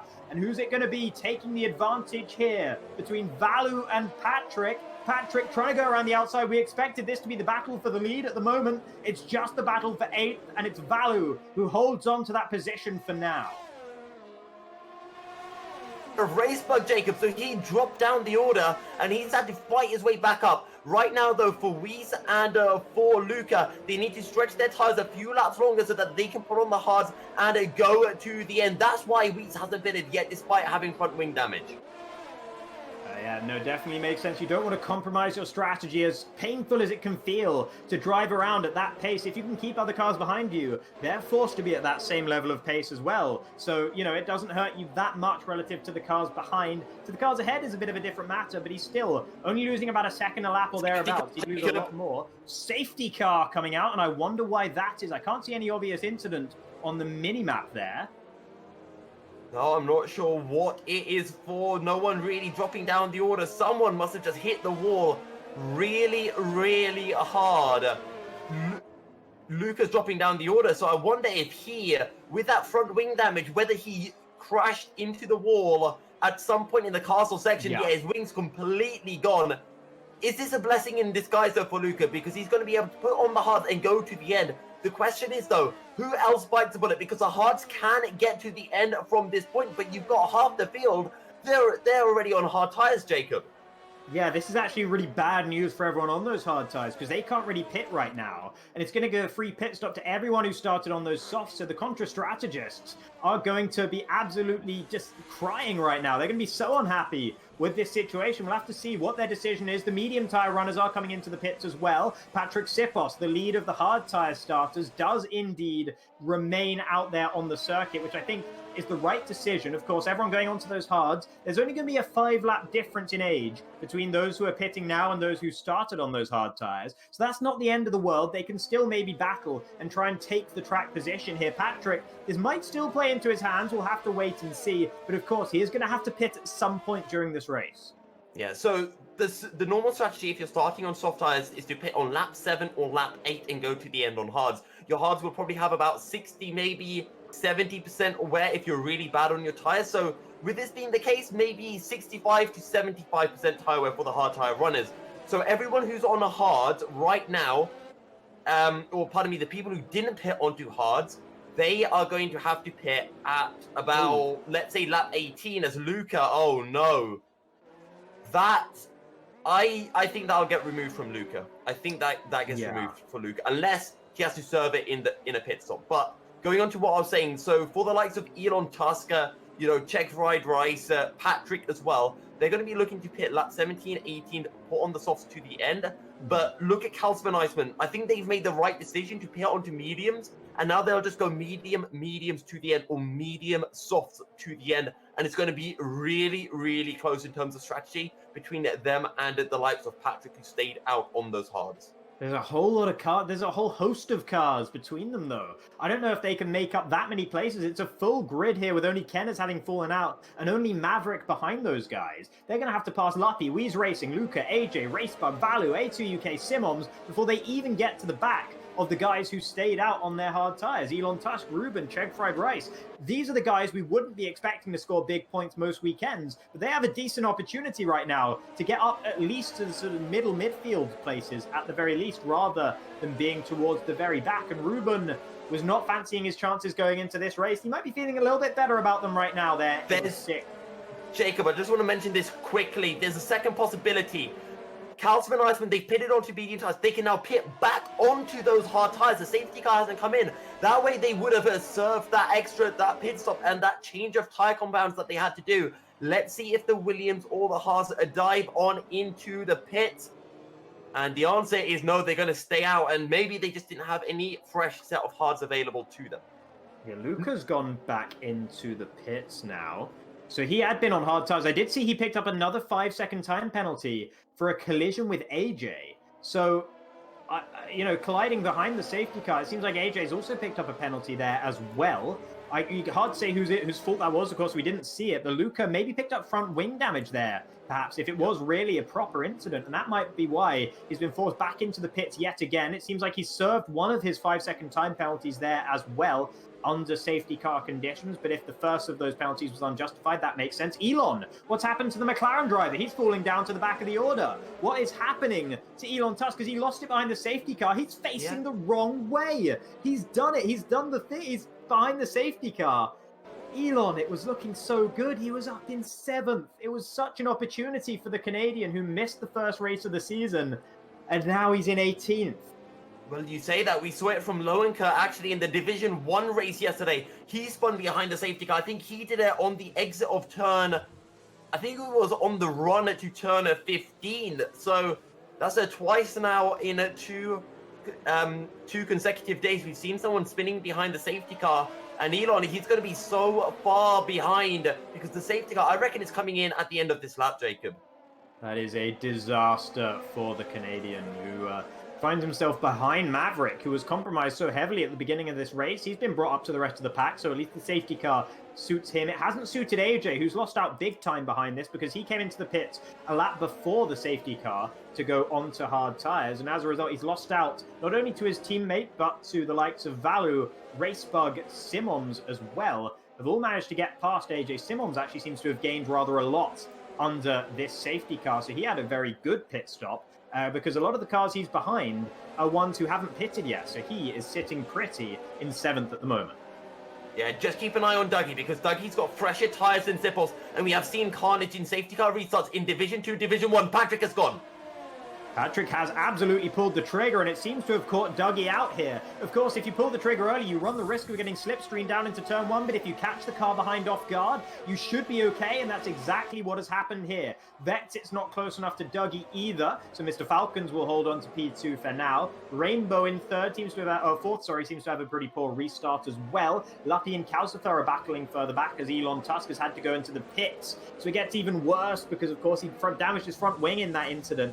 So even more pain for Elon. And AJ, who I mentioned struggling under the safety car as well, he's fallen down to the back of the order. Looks like he's been shuffled out wide through turn 2. I don't know if he locked up or whether it was in an incident, but now he's having to pull off some kind of 3-point turn here. Actually manages to spin it around pretty nicely there in the Alpha, but back going in P18. I reckon he got tagged as here comes A2 in the other Alfa Romeo down the inside of Simons. Oh, this is great. Oh, no. Simons clunking the inside curb. That forced him into A2 UK, bouncing across the road. He had no control of his car anymore, and that forced A2 into the wall. But A2 seems to have avoided any front wing damage there, as Vexit now has lost it. What's happened to the other McLaren? He's damaged his front wing in the castle section. Has he held up anyone else in doing so? It looks like everyone else was able to navigate past him, but he has lost a significant chunk of his front wing. So his race, with those minus 200-degree tires at the very beginning, now he's had this issue. It's all going wrong for our pole sitter right now as he's trying to hold up Simons. Vallu, A2 UK behind as well. And Jacob, it's actually even worse for Vexit because Vexit can't put on hard tires to go to the end. That means he's going to have to do another stop after this because the game does not allow you to stay on the same tires that you currently are on when you make the pit stop. He's trying to get out of everyone's way, and there's just no way he can do it as Weezer clatters the wall on the exit of turn 19. I'm not sure if that was Weez's wing, though. I saw a white end plate of a front wing going absolutely flying there. I'm not sure whose it was, as Vallu looks to have cleared Simons up ahead. There we see him ahead of the Ferrari driver through turn 1. Seeing a couple of guys pitting. I think it must have been Racebug's front wing we saw an element of going flying there, as he's back into the pits as well as Vexit. So that's gutting for the Williams driver, who had also just gone on to those hard tires. They're falling like flies here in the sort of early middle stage of this race, but Patrick Sipos still looking pretty good out front. 3 seconds between Rainbow and Dougie right now, after Rainbow must have been a bit held up trying to get past Vexit in the castle section. Chegwin, Ruben, both sticking with Rainbow for the time being. Vallu has a bit of clean air to catch up to those guys as well. Yeah, and let's see if Rainbow can close up onto Patrick. Maverick is dropping down the order as Luca has just overtaken. And don't forget, Maverick's back into this after that incident he had under the VSC, I think, at the start of the race where he was over 20 seconds behind the field. So that safety car has saved his race so much as Czech Fried Rice picks up a 3-second time penalty. Yeah, that's not good news, but the race still going pretty well for the Racing Point driver. I still don't think that will dampen his spirits too much, as now Calcifer and A2 UK into turn 16 we go. It's such a tricky braking zone, and maybe even the switchback here from A2 UK. That is audacious to pull that switchback off there. That's incredible. I did not think I'd ever see that, as Calcifer gets pretty much pantsed through there. He'll have to fight back though, and he will have the slipstream on A2 UK all the way up towards turn 1, so he might well be able to get his revenge on the Alfa Romeo driver. A2 will have a DRS from Simons, though, Jacob. This might be a little bit more difficult than Calcifer had initially expected as they make their way now down into T1. None of them are going to have DRS because it's only just been enabled, and side by side they go here on the outside. It's A2 UK who once again shows the style here. Turn 2 side by side. This almost never goes well, but it's gone okay for both of those guys this time around. Calcifer really struggling to get past A2 UK, but might just have done it. Can the Alfa Romeo send a dive bomb down into turn 3, or will he think better of it? Indeed he does. And Calcifer is now the one in 8th on those medium tires, trying to make progress, doing a much better job of doing so than Iceman, Max, and Luca, who are down in 12th, 13th, and 14th right now, as Cheg Fried Rice loses out to Vallu. That's just Vallu making his way past some of the guys we'd expect to usually be the back markers. There's Patrick with a 3-second time penalty, and he is prone to those. Yeah, we saw it at Brazil, his only race in FXR last season. He picked up those time penalties and it's coming through again here as Vallu, he's all over the back of the South African. And will he be able to find a way through down into 15? He might well do. We've seen moves there only a lap ago. Will it be the same here for Vallu and Ruben? Will Ruben put up a defense? He doesn't even need to, as Vallu does not send it up the inside there. Waits to get the slipstream up towards turn 1, where the move can almost certainly be a done deal. He'll have the DRS. Ruben will have no DRS. He'll have no slipstream. So his teammate up ahead has bolted. 3 seconds between the two of them now. It was about half a second a couple of laps ago. Rainbow trying desperately to chase down Dougie Falcons and Patrick out at the front. And meanwhile, Dougie not really closing up on Patrick at the moment, as we see Simons trying to get past Chegg Fried Rice as well. And here are Ruben and Vallu in towards turn 1 they go. Yep, and Ruben will hold on to the position of 4, or Ruben will hold on against Chegg Simons. I think he had a little look. Now Calcifer has joined up to this battle. So Vallu is now clear. He's got 2.7 seconds to catch up to Rainbow. Vallu is back in the hunt for the win, ladies and gents. Simons just had a big moment on the exit of turn 2 there, almost dropping the car entirely, and that's allowed Calcifer another position. So he is making his way up the ladder really, really effectively right now. Iceman struggling to do the same, but he has just made it past Luppy, who's had a bit of a quiet race thus far in the Racing Point. Iceman up into 10th, but Calcifer is in 7th and still pushing right now. So, you know, maybe even he can start to think of a win, although he still will have to pit yet again. At the moment, it really seems like it's Dougie Falcons who is in the best spot for a win at the moment, as Calcifer and Chegwin are going side by side. It is Calcifer, once again, who uses the better grip on his tyres and makes up yet another position to 6th. He is scything through the field right now.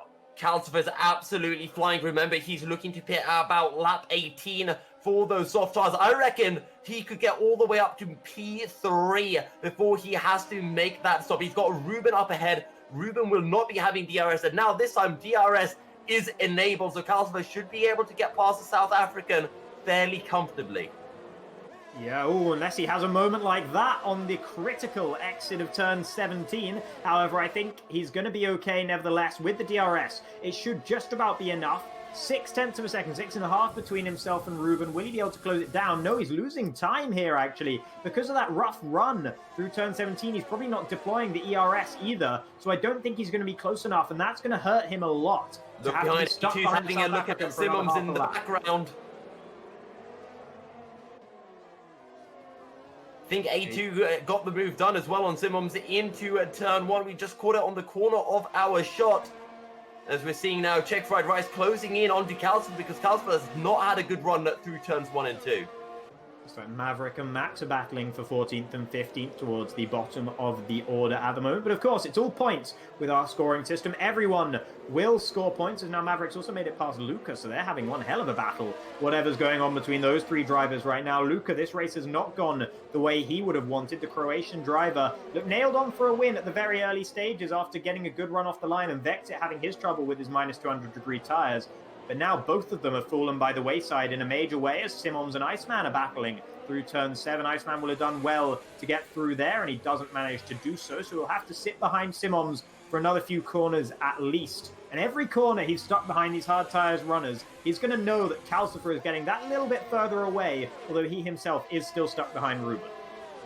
I'm just keeping an eye on Vexit as well. He's about 13 seconds off this big group of cars that goes all the way down to Max in P15. He's going really quick, but of course, he doesn't have another stop to make. So I think right now for Vexit, his goal is probably going to be about P11, maybe P10 at very best, but he'll probably need a safety car to get any higher. Simons has dropped it on the exit of turn 16 there. He's lost a few positions, and I bet he's got front wing damage in the Ferrari as well. Here we see Calcifer finally trying to get past Ruben. Where is Simons? I can't see his car, but here we go. Ruben and Calcifer. Looks like it's going to be Calcifer making that move stick this time around, so having to spend an extra lap behind the South African won't have done his race any favours. But he does finally make his way past. A2 UK also getting past Chegwin, who's starting to tumble down the order just a bit on those 12-lap-old hard tyres. Yeah, and those hard tyres, it's going to be the same as well now for Patrick, because Dougie is back within a second of Vallu. Vallu trying to go around the outside of turn 3 on Rainbow there. They both give each other the space, and Vallu can't make the move this time around. but he is pushing really hard. He did pick up a 3-second time penalty on the last lap, so that's going to hinder him once we get to the very late stages of this race, that is for sure. But it just shows how hard the Finnish driver is pushing right now. Even if he gets past Rainbow, it's 5.6 seconds then up to Dougie Falcons, who is the main contender on the same strategy. These three are the potential contenders for the race, and Rainbow just doesn't seem to have the pace right now. Wing damage, I think his front right end plate might be missing, Jacob. That's why he's dropping really far back from Dougie. Hopefully we can get a good picture of it. Every time the cars come past, they go a bit too quickly for me to really be able to spot it. Well, it's all intact, but he might have light green damage. Either way, Vallu is on an absolute flyer right now as... Rain? Huh. Okay. Well, I think we can comfortably say that that did not happen. He did not gain a place from corner cutting there. So that penalty will be removed at the end of the race, provided Rainbow does not come into the pits once again, because of course then the game will force you to serve it in the pits, and that time cannot be removed. Iceman all over the back of Chegwin, but Vallu all over the back of Rainbow for third position. This time around, it looks like he has got the move done in the Alpha Tauri. Rainbow will have to settle down in fourth for now. Hope to hang on to the coattails of Vallu, who may be able to drag him back up towards Dougie Falcons and Patrick Sipos out there at the front. Looks like Iceman was able to get past Chegwin as well, as the racing points are now in 9th and 10th, and Luppy will not want his teammate to get into his way and hinder his progress. And this is the lap we are expecting to see the likes of Patrick and Ruben jump into the pits and put on mediums. It's either going to be this lap or next lap. Vexer is still absolutely flying. He's now just 4.2 seconds behind AJ, and he's not far off the back of this whole gaggle of cars that goes up the order. Weiss and Simon, they're having an absolute belter of a battle, constantly trading places between P11 and 12. Yeah, and judging by what happened on the opening lap of the race, according to chat, there's probably going to be a bit of bad blood between those two in this race. Weiss was having some problems battling with Kalsa for last race. He's having some problems battling with Simons this race. And no matter what, it seems like he and the Ferrari driver are destined to be on the same little portion of racetrack and on the same strategy right now. So Weiss will not be relishing the idea of Simons trying to get past him again, especially if it's into turn 2. Although, of course, we didn't see that instant, so we can't really pass judgment on it. Ruben, once again, holding up a little bit of a train here, but still in 6th. He's done a really good job, actually, ever since that safety car came in on these hard tyres. As soon as I say that, though, struggles on the exit of 16. Into 17 we go, and he's looking to get overtaken by 2 drivers, as Iceman does not want to let A2UK run away from him here. But, however, he cannot make the move into turn 17. It was optimistic from the Macedonian, but he will surely get Ruben towards the end of this straight. Ruben might be able to get A2UK as well. Maybe A2 should have looked to make the move a little bit later, just held back behind the South African in the end, but it looks like Ruben actually lifting off as he heads into the pit, so he's not going to involve himself in this mess. And A2UK can hang on to 6th, as Iceman is not close enough. It's smart from Ruben to make sure that he doesn't lose time in this battle. For Patrick, it's the other way around. He wants to make sure that Dougie loses as much time behind him as possible before Patrick comes into the pits for mediums. And when Patrick does pit, he's probably going to be coming out around P13 or something like that. It's about a 20-21 second pit stop here at Azerbaijan. Here comes Weiss racing then on Simons. Can he go around the outside of turn 3? Yes, he can, but not without almost making a contact with the wall once again. It was very close racing between those two. No damage picked up, and I think that was all of just about fair between those guys. But Weiss will have been very nervous sticking his nose around the outside of Simons when they've already had contact, that is for sure. But he does look like he's the faster of the 2 drivers right now. Maverick coming up to the back of them as well. He's had a good recovery drive to be up in 12th. I wonder if he can make his hards go to the end of this race or not. Yeah, Vallu is slowly closing in on Dougie as well towards the front of the field. Calcifer closing in onto Rainbow. I just thought for a second Weiss had clipped the wall through the castle section, but Simons from Weiss from Maverick. Maverick on the oldest tyres of the 3, as Iceman's also starting to cut his way through the field, just like Calcifer, and now he's on the back of the Alfa Romeo. But don't forget, Iceman and Calcifer, they still have a pit stop to do. Of course, and that just makes it all the more imperative for Iceman that he gets past A2UK up ahead as quickly as he possibly can. He does not need to be held up, and he's been held up this entire stint, just battling his way past hard-tired drivers left, right, and centre. He doesn't want to make it any longer than he needs to, battling with this one, but he might not have enough here into turn 1. You know, it's looking pretty close, but not close enough, as A2UK once again can dump the ERS and remain ahead of the Macedonian. So frustration for Iceman here, as the tyre advantage is probably starting to dwindle now with 9 laps on those mediums. There's a yellow flag in Sector 2. That's Luca. He's done it into the castle section. Hopefully he gets away. Yes, he does, but he's going to have to come into the pits. Thankfully, or maybe not thankfully, there is no safety car or virtual safety car to help out the likes of Vexit. And Vexit, he's just come into the pits to put on a new set of medium tyres. So not dragging out that first set of mediums is the Brit.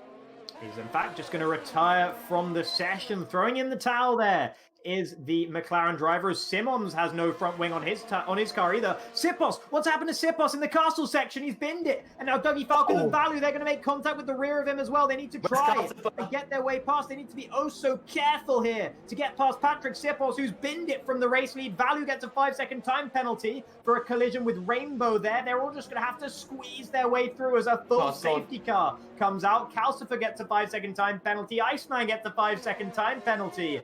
It is a disaster for these drivers, and once again, someone binning it in the castle section has caused all kinds of mayhem. Yeah, that is so bad for so many drivers. Now, Calcifer, he's got a 5-second time penalty to serve, but Vallu, I think he's got the same, and Vallu has to change his front wing, so I think Calcifer will be able to jump ahead of Vallu and Rainbow, which will make Dougie Falcons the effective race leader, because everyone is going to pit for a new set of mediums, and this will be a 12-lap sprint to the end, or however many laps when the safety car does come into the pits. Someone's staying out there. Is that Rainbow staying out, opting for track position instead? A lot of these guys will want to serve their penalties if they can as well, because they've been given these penalties very unjustly by the game. We can take them away if they don't serve them in the pits come the end of this race, but we'll have to wait and see on that one. Rainbow's front wing is all intact. His hard tyres are just about intact, although they're going to be a bit less intact if he does that too often. But yeah, Patrick leading the way. It all looked pretty good for the Hungarian driver. He was going to have to pit again. Probably a win wasn't on the cards, but a good result certainly was. Rainbow just overtook the safety car. Huh. The safety car was waiting to pick him up, and Rainbow just overtook the safety car. Disqualified. I know there are bugs where drivers don't know that there's a safety car out. Has that happened to Rainbow? And Rainbow hasn't seen the safety car. This is a nightmare. This is all going wrong for so many of the drivers. Yeah, we've seen a fair few just retire from the race. And now, has everyone pit? Can we see an update on the tyre situation for these guys to know who's come into the pits, who hasn't? And yeah, most of them on fresh tyres. Luppy and Weeze stayed out. So those two, the two guys who entered the last few races of the last season, out there at the front at the moment, with Calcifer in third on soft tyres. Not mediums, but softs for the Williams. So he's rolling the dice. Calcifer. That is for sure. Dougie Falcons on mediums just behind with A2 UK. And then Chegwin in sixth. So he's gained a lot, but he has a penalty hanging over him. That's a 3-second time penalty, I think, just for corner cutting. That's a default penalty rather than a weird one. Yeah, 3 seconds for him. Vallu with 8 seconds, but some of that might be removed at the end of this race. It's going to be hard to tell, as Iceman picks up a 5-second time penalty for ignoring yellow flags. So that one will probably get removed as well, judging by the fact that he's completely on his own here. He is not past any driver. And that's such a shame for Rainbow, unless it was just his own mistake, but I doubt it, because that's a pretty fundamental mistake if it was. I mean, it's a shame for a lot of these drivers. It's so many people have had this race ripped from their hands in all kinds of cruel ways, but it's benefiting some of them. Ruben, Chegwin, they're going to be pretty happy with how it's going. And somehow Calcifer is now the favourite to take the win. He's on soft tyres, and remember how I said, Jacob, they wanted to pit on lap 18 for soft tyres. Well, safety car's going to come in lap 18. Calcifer will be able to make it to the end. Maybe on the last 2-3 laps, the mediums will be a bit quicker. But the storyline I want to put forward is Luppy and Weeze, they are on those mediums, or they are still on their hards. And remember, Weeze was on those older tyres at China, and China is easy to overtake. And he put up such a valiant defense against the likes of Calcifer, against the likes of A2, as well as many other drivers. Calcifer and Weeze, they have history, and I have a feeling we might be seeing some fireworks in the next couple of laps. For sure, yeah, we'll have to wait and see on that one. They were not each other's best friends last time out, and if they have another incident here, they'll definitely be striking one another off their respective Christmas card lists. We can be sure about that one, as we are, of course, entering the holiday season, but it's not been much of a gift for some of these drivers in this race. Some of the front runners, the guys who finished second and third in the end last time out, both out of this race. Vexit having just retired in the pits, and Rainbow getting disqualified for passing the safety car. Kenner's DNF'd on the opening lap, and Patrick bidding it in the castle section to bring out this second safety car of the race. in what would have been his first race of the season, his first points of the season, and he was on track for good ones, but it was not to be. Luca has fallen all the way to the very back, but hopefully he can climb up towards the back of the safety car train before we get going again. 40 seconds between himself and Simons, who has lost out in all of this as well after picking up front wing damage of his own. Somehow Elon Tusk hasn't been able to take advantage, which is a bit of a shame for the McLaren driver. You'd want to be taking advantage of the chaos to get big points if you're the likes of Elon, if you're the likes of Ruben, the guys we saw in Premier X last season. But Chegwin is doing that job right now in 6th, but he'll have a bit of a task to hold off Vallu and Iceman behind. That's a very daunting prospect for sure for the Racing Point driver. Yeah, and for Reese, he needs to make sure he gets a great getaway, because otherwise Calcifer is going to pass him. Heading down into turn 1, you know he's going to be able to find better traction when Luppy pulls the trigger, so Reese needs to be super quick, getting the power down, and he's on 11 lap old hard tires. He is not going to be able to defend against those fresh softs of Calcifer, and for Calcifer, he needs to make sure that when he gets past Reese, Dougie Falcons can't, just so he has a bit of time to stretch out a lead, and Dougie can't sit behind the Estonian driver. You know, what you're looking for then, if you're Calcifer, is you're looking for a clean overtake. You don't want to overtake Wheeze and push him wide, because that might open the door for Dougie Falcons and A2 UK behind, and they are your biggest threats right now. A2 probably doesn't quite have the pace of the very front runners, but he was strong in qualifying, and he's been strong through the majority of this race, so I wouldn't completely count him out either. You know, if things absolutely fall absolutely right for the Alfa Romeo driver, he might be in with a shout of a win. And Luca has caused a safety car to stay up by another lap because he still hasn't caught up to the back of this train. So this is perfect for Calcifer, because now there's barely even going to be a crossover from those softs to mediums. Calcifer's on a phenomenal strategy. Iceman's on a great strategy. And you look down the field, Elon and Luca, they could be making big inroads as well. I tell you what, if I was Simmons just now, I would have dived into the pits and put on a set of soft tires. Yeah, it didn't feel like it. I'd have done it if I was Racebug as well. Luca realizes that he can just keep on putting on a fresh set of soft tires, because now it's just going to get better and better for him. Yeah, I mean, why not, right? He can definitely catch up to the back of the field this time around without any issues, only at the end of the same straight that he's on right now. So yeah, Luca should be able to battle up through the positions, and every position he gains, that's going to be at least an extra point. If he can get into the top 10, it'll start being 2 points per position as well. So still the incentive to battle for every position, even if you're outside of the top 10 here. To be honest, I think everyone from Ruben down, they should have jumped into the pits for those soft tires. I think it would have been worth it. I mean, they should have pitted for softs under the safety car. I think definitely Racebug should have gone for it, but we'll have to see, because those soft tires do feel so nice. I had the pleasure of being on fresh softs at the end of the D1 race, and they are just so quick. Luppy and Weiss are going to be sitting ducks, and that's not just to Calcifer, but the guys on those fresh mediums as well. Yeah, I wonder what we're going to see between Vallu and Iceman as well, because Vallu, the faster of the two drivers right now, I don't think it's a controversial statement to say that. But he's on the slower compound of tyre, and Iceman has not been a slouch thus far this weekend. He didn't make it through into Q3, but in general, the pace he's been setting in the majority of the qualifying and then in the race as well hasn't been that bad for the Macedonian driver. It's been pretty good. So on those soft tyres, he's probably going to be the second fastest car out there, maybe third if Luca can really pick up his game at the very back of the field as well. So, yeah, there's all kinds of things that could still play out. Luppy and Wheeze, they're really rolling the dice out there on those hards. I fear they're going to be sitting ducks. Wait, we're about to get car's not in this lap? It is in this lap. It's coming in. Okay, is it? Sorry, I missed it there, Jacob, but here we go then. Ooh, that's Dougie already thinking about getting alongside Calcifer. They're both trying to get themselves a big run on Luppy and Wheeze, who have now pulled the trigger. And it looks like a poor run for Calcifer, who might well be going backwards instead of forwards. Wheeze thinks about the move into turn 1. He won't go for it. Dougie Falcons backs out as well. So Calcifer, the lucky boy, does hold on to third for now. And this is when he can make his tyre advantage work. Vallu's already making moves. He's passed Chegg Fried Rice. He tried to pass A2 UK as well, but that time he bit off more than he could chew. Elon Tusk has had an issue through turn 2, and he's fallen to the back of the order. But here comes Calcifer. On the hard-tired Renault up ahead, Wheeze is able to battle back and hold on to the position for now. The switchback, the up and under now from Calcifer around the outside of 4. They'll bang wheels, but it will be Calcifer getting through. Contact between those two once again, but neither of them are going to be too unhappy with that, I don't think. as now Wheeze is battling with yet another Ferrari. This time it's Dougie Falcons, and on those hard tyres, he cannot make it work. Luppy still out there in the lead for now, though, as Calcifer's in second. Dougie getting past Wheeze that quickly is critical to his attempt to try and stick with Calcifer to the end of this race. Vallu and Iceman making some progress, but not as much as they would like, as Chegwin has fallen down into 8th with Ruben just behind him. But all kinds of battling here on the safety car restart, and as you said, it's a sprint to the finish.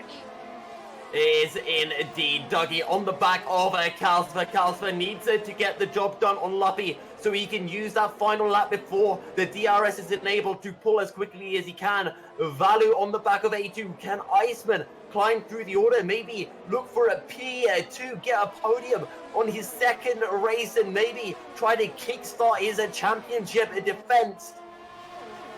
But Wee's still the cork in the bottle. A2, can he have a look down into turn 1? This could be an aeroplane crash if they're not very careful up in towards turn 1 here. A2 already trying to get past Wheeze. Here comes Vallu as well. Can he take A2? He tried to do it a couple of laps ago. Will he be as ambitious this time? No, but he will take the Renault around the outside. He's done that once this race. He's done it again, and this time to Wheeze. Calcifer's made it up into first as well, as Iceman also dispatches the Renault of Wheeze Racing, who falls down into 7th on those hard tyres, not making them work as well as this man Luppy is, although he has now lost out to Calcifer. Dougie all over his case, needs to get past as quick as possible, but he's in a part of the track where it's so hard to pass. And if Calcifer can shoot his shot right now, just bolt away from these two guys, he might be able to nail the race win right here, right now. Yeah. All Calcifer has to do now is make sure he doesn't run into a wall. Even if a safety car comes out now, he pretty much has this race in the bag. And he got past Luppy at the perfect time. Dougie struggling to get through. Once Dougie gets past, Calcifer's going to be more than 2 seconds ahead of the Ferrari driver. And by the way, race bug in turn 16 last lap. He also had an incident, went into the wall, and he's fallen down all the way to P16. Ruben's had an issue as well through the castle section by the look of things, as he's lost out to both Maverick and Max. He was trying to take Wheeze, and in the end, he's lost 2 positions rather than gaining 1. Luca's making decent progress on those softs. He's up into 12th, having been in 16th when the safety car returned to the pit. But right now, it's Iceman and Calcifer, the soft tire runners, who are in the best position, as Dougie is losing so much time behind Luppy. He's still not past the racing point. He desperately needs to get past him, as here comes Vallu on A2 UK for the 3rd time in as many laps. Can he finally make his way past the Alfa Romeo driver? Iceman not exactly crawling all over the back of them right now, as Calcifer unsurprisingly sets the fastest lap of the race on those softs in clean air. Dougie does make it past Luppy, but it's closer than he would have liked, as Vallu also up the inside of A2 UK, who struggles on the exit, and now Iceman with the better grip on those soft tyres wants to make a fight of it here. He will not be able to do so through turn 2 though. A2 UK still in 5th, but only for now. And Ruben still dropping down the order as well. Lucas dropping down the order as well. And that's an incident into turn 2 VSC. And I think he's collected Ruben's front wing as well. Iceman's got a 5-second time penalty for collision with A2 UK. I hope Iceman still has his front wing in check, because that 5-second time penalty can get removed at the end of the race. I think he doesn't. He's missing his left end plate, unless I'm very much mistaken yet. The left end plate is missing. He has the soft tire advantage, but he's going to be missing a lot of downforce on that front wing, and that could really harm him towards the end of this race. He's got to stay out, though. He can't afford to serve that penalty. He can't afford to fall all the way or lose all the positions he would lose if he does come into the pits right now. Luppy gets a drive-through for speeding under virtual safety car. I'm pretty sure he has to pit for that. I don't think you can not serve that. The game will just disqualify you if you don't come into the pits within 3 laps. So Luppy's going to have to serve that. That is a disaster. Luca manages to pick up a 3-second time penalty as we get back underway from this virtual safety car here. And that sucks so much for Luppy right now. He is actually ahead of Dougie Falcons again, so I wonder if he did just unironically overtake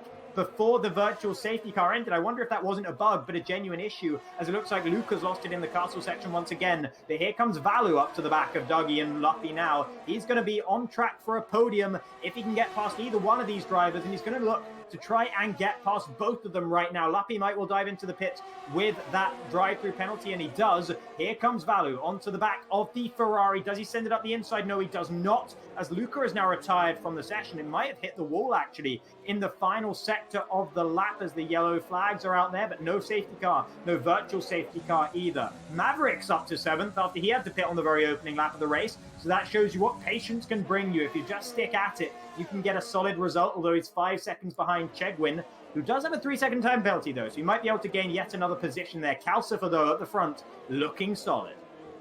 3 drivers into the pits as well, Jacob, and Luppy, he's staying out. So this means that Max, Raceberg, and Ruben, with those fresh soft tires, they might be able to get the undercut on Luppy. Because Luppy at the moment, if he had pitted with that drive-through, he might have been able to hold a position on track from Max and Raceberg. But by staying out, he might have made things a little bit difficult. There was an incident into Castle. I saw a car sticking out, or maybe that's my eyes just playing tricks for me. I think it might have been, as it looks like everyone is just about okay here, but we have seen all kinds of issues through the castle section. It might have been some errant carbon fiber from Luca or lap ago, perhaps, as we're now seeing Vallu and A2UK still stuck behind Dougie Falcons. Vallu, let's not forget, has a 3-second time penalty, which is a legitimate penalty, almost certainly. So he's going to struggle to get that one removed. So he does need to get past Dougie and try and drive away from A2UK as well if he wants to get a podium finish in this race. At the moment, it looks like A2 might be on track for his first podium of the season. And what a result that would be for the Alfa Romeo driver. Up at the front, it's Calcifer, Dougie, Vallu, all drivers we rate really, really highly in our preseason rankings, and A2UK definitely sticking out there in 4th. Yeah, Vallu, pardon me, not Vallu, Calcifer is still flying. Also, Iceman, he's kind of sticking with A2UK, same kind of pace as Cheg. And Chegwin, he's having a fantastic drive to be sitting in P6, so 4.5 seconds ahead of Maverick. And Weiss has finally kind of stabilized and is putting in some laps as Simons are right behind him. Well, 2.5 seconds with 2.5 laps to go. Elon Tusk was making moves a couple of laps ago, and it seems like he has decent enough pace around here, but he just makes a mistake every lap or so. He just makes a sort of 2 seconds worth of mistakes every couple of laps. And every time I look at it, I'm like, oh, Elon's going up the order. And then suddenly he's fallen back down. He's lost a couple of positions here, with Luppy having got past him on those very old hard tires. So I doubt that was a legitimate overtake. I imagine Elon made some kind of mistake out there in the McLaren, though I did not catch it. As A2UK is falling a little bit away from Dougie Falcons and Vallu right now. Can't quite live with their pace, but he's doing enough to stick within 3 seconds of Vallu, which is all he needs to claim that podium. Yeah, just needs to be within 3 seconds. I reckon Venom's going to have a fun time after this race, writing down his winners and losers from Azerbaijan, because I feel like there have been a lot of winners and a lot of losers this race. But can Vallu turn his race from bad to good? Can he find a way past Dougie and try to pull 3 seconds to A2 as Calcifer is looking to start the penultimate lap of the Grand Prix? I think Vallu had a poor exit of the castle section, and he's lost time to Dougie Falcons. He's almost a full second behind him. He's going to struggle to overtake him at the end of this straight, and A2UK is back within a second of him as well. So Vallu might struggle to make the podium here, unless we see some post-race penalties applied, of course. There's always the chance of that, as there's been incident aplenty in this race, though I think the majority of them haven't really been controversial. I don't think anyone's done too much wrong in this race, but we'll have to see if there are any stewards' reports afterwards or not. Iceman in 5th, not able to keep up with the cars ahead, of course, with that front wing damage. The holding of Cheg Fried Rice, both of them having penalties, but Iceman's maybe false penalties that might get removed at the end of this race. Might do. Also, just keep an eye. Iceman's really dropping back. If Iceman had stayed kind of close to A2, he could have jumped ahead of Vallu because... Oh, wait, Vallu has 8 seconds. Never mind. One of those 5 seconds gets removed, and I think both of Iceman's 5 seconds get removed as well. So if Iceman had stayed a bit closer to A2, if he didn't have that front wing, I think Iceman would have been getting P2 here, and maybe A2 taking P4 behind Dougie. Ruben with the fastest lap of the race here on fresh soft tires. For a while, it looked like he was going to get a decent result in around 10th or thereabouts, but now down in 15th, but getting the fastest lap, which is something. He won't claim the points for that fastest lap, though, as you do have to be in the top 10 to secure that bonus point. As Luppy thinks about making a move on Simons on these really old hard tires. He's actually making it work a little bit here. He's got more pace than some of these guys. I wonder if Simons has damage. It didn't look like it to me there in that brief shot we saw at the front end of that Ferrari. So Luppy's doing a really good job. And if he hadn't picked up that drive-through penalty, what could have been is it does seem like Simons does have a missing right end plate on his front wing there. But, you know, that it might allow Luppy to get past him, which would be nice for the Racing Point driver, but it could have been so much nicer as he was doing such a good job on those hards after the first or the second safety car came in. Go then, final lap of the race. Can Luppy find a way back past Simmons? This is for an extra couple of points, not just for Luppy, but for Racing Point as well. And Luppy's teammate, Czech Fried Rice, currently up in P6. This would be a great result for Racing Point, all things considered.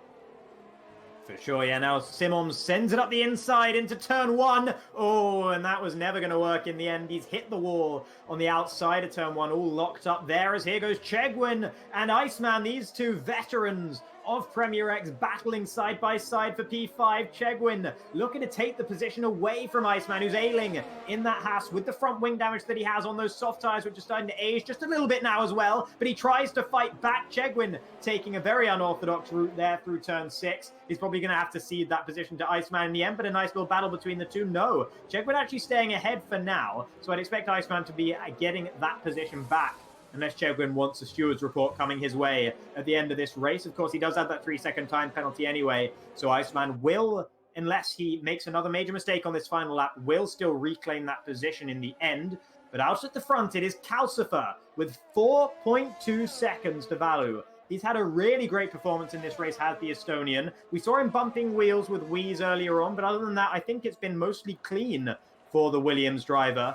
And his teammate hasn't had a good time of it down in 15th, but Calcifer flying the flag for the Grove outfit here as he comes up towards the line with 4.3 seconds in his pocket and wins the Azerbaijan Premier X Grand Prix.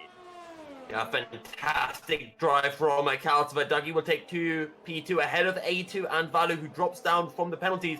But Maverick, he might jump ahead of a Czech Fried Rice here from time penalties. He'll take P5, but don't forget Iceman's time penalties will be removed, so we think that's a P6 for Maverick as Reese takes P7, AJ P8.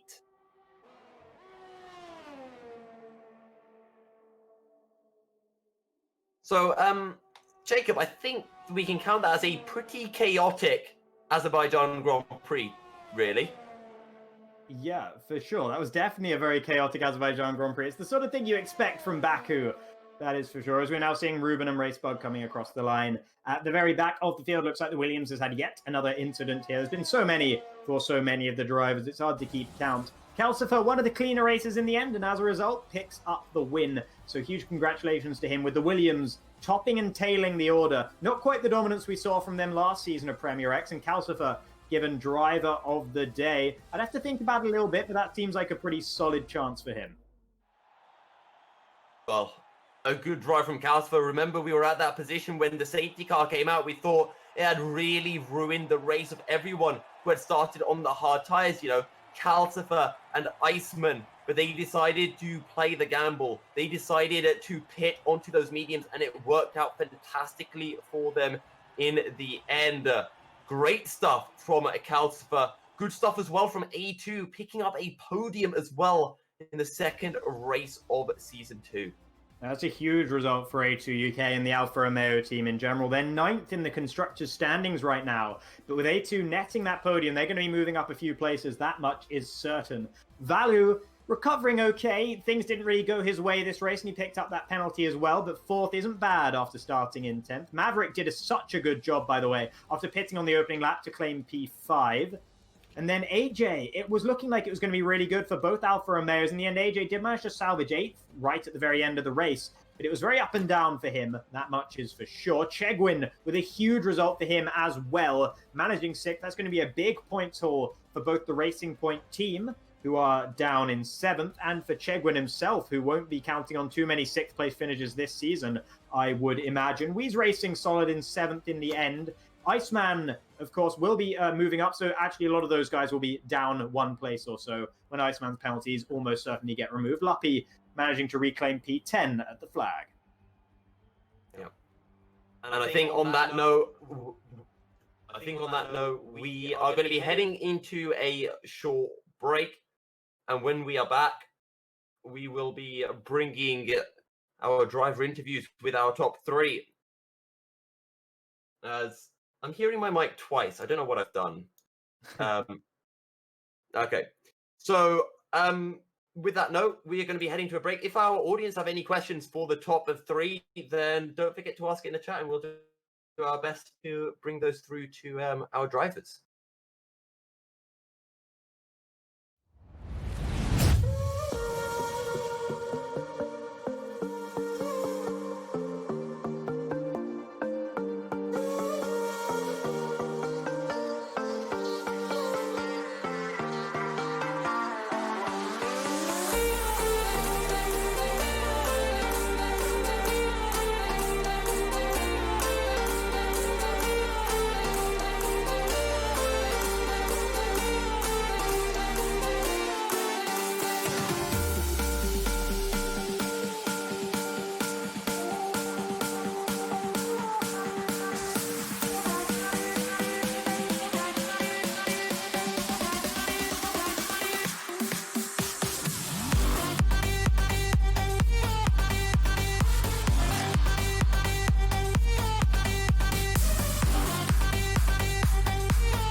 Welcome back, ladies and gentlemen. We are here for our Premier X driver interviews after round 2 at Azerbaijan.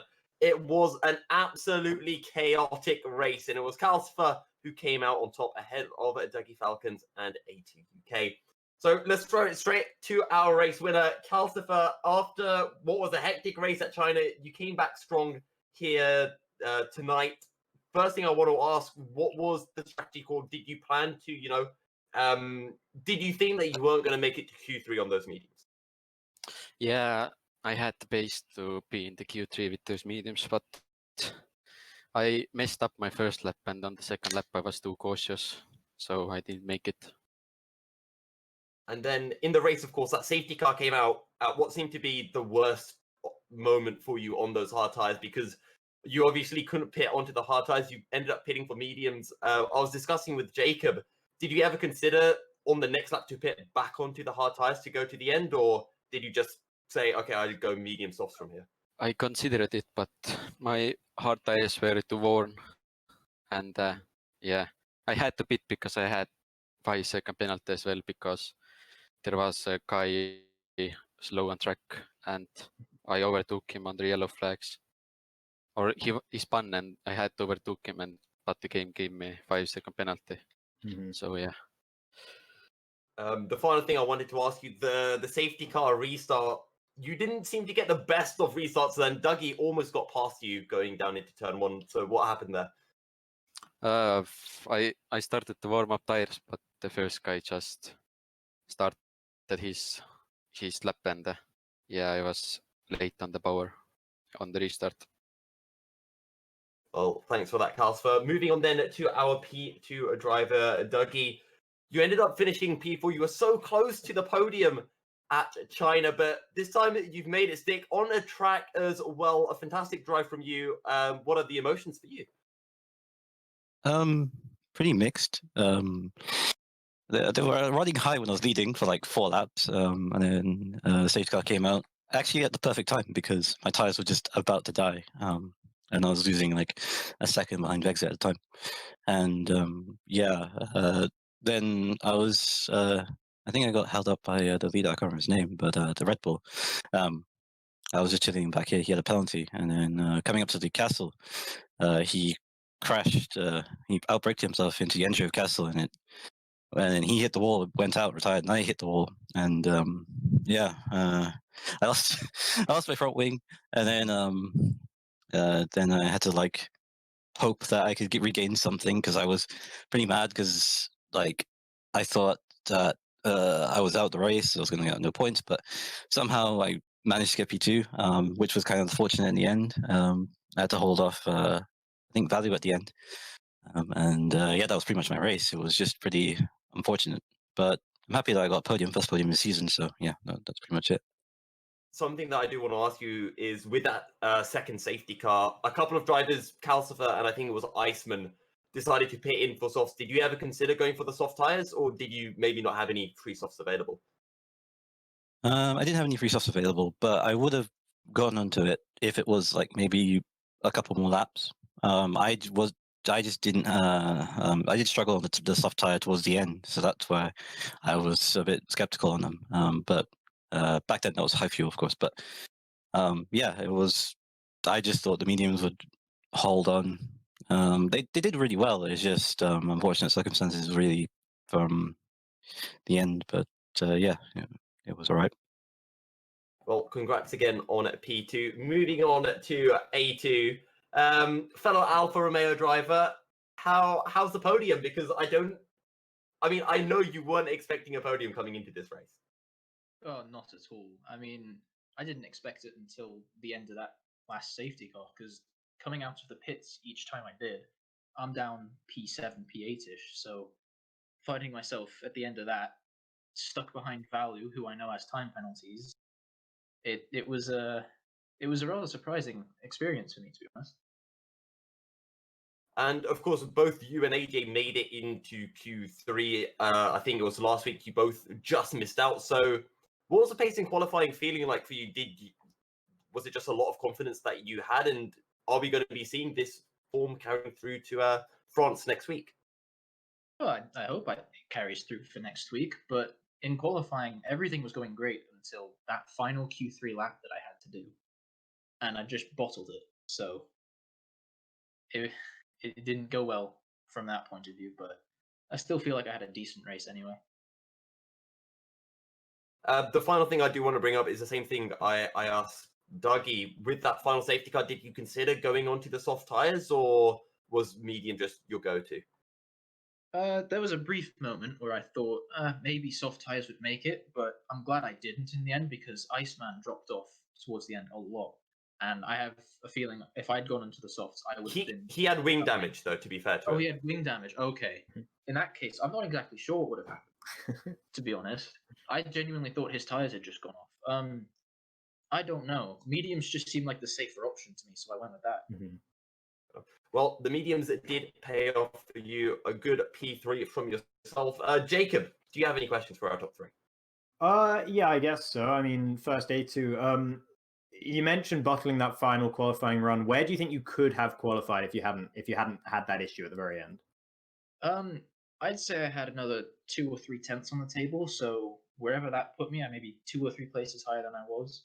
I probably could have been closer up there, but well, I guess we'll never know. Fair enough. Well, anyway, I imagine you can't really complain about the eventual result.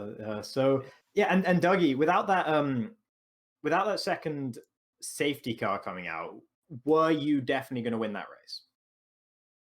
Yes, based on penalties, because Davida had it.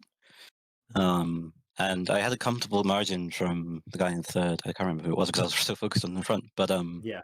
yeah, yeah, I probably could have won it based on the penalties, and I probably could have passed him because I was catching him at that point, and I think I was applying a bit too much pressure, and I think he crashed. But I don't know. It was that. Fair enough. And yeah, and you will be, I think, third in the championship if my maths is correct. My very quick maths, which could be wrong, is correct after this result. So do you reckon what can we expect from you in this championship? Are you going for the whole thing? No, I'm just joking.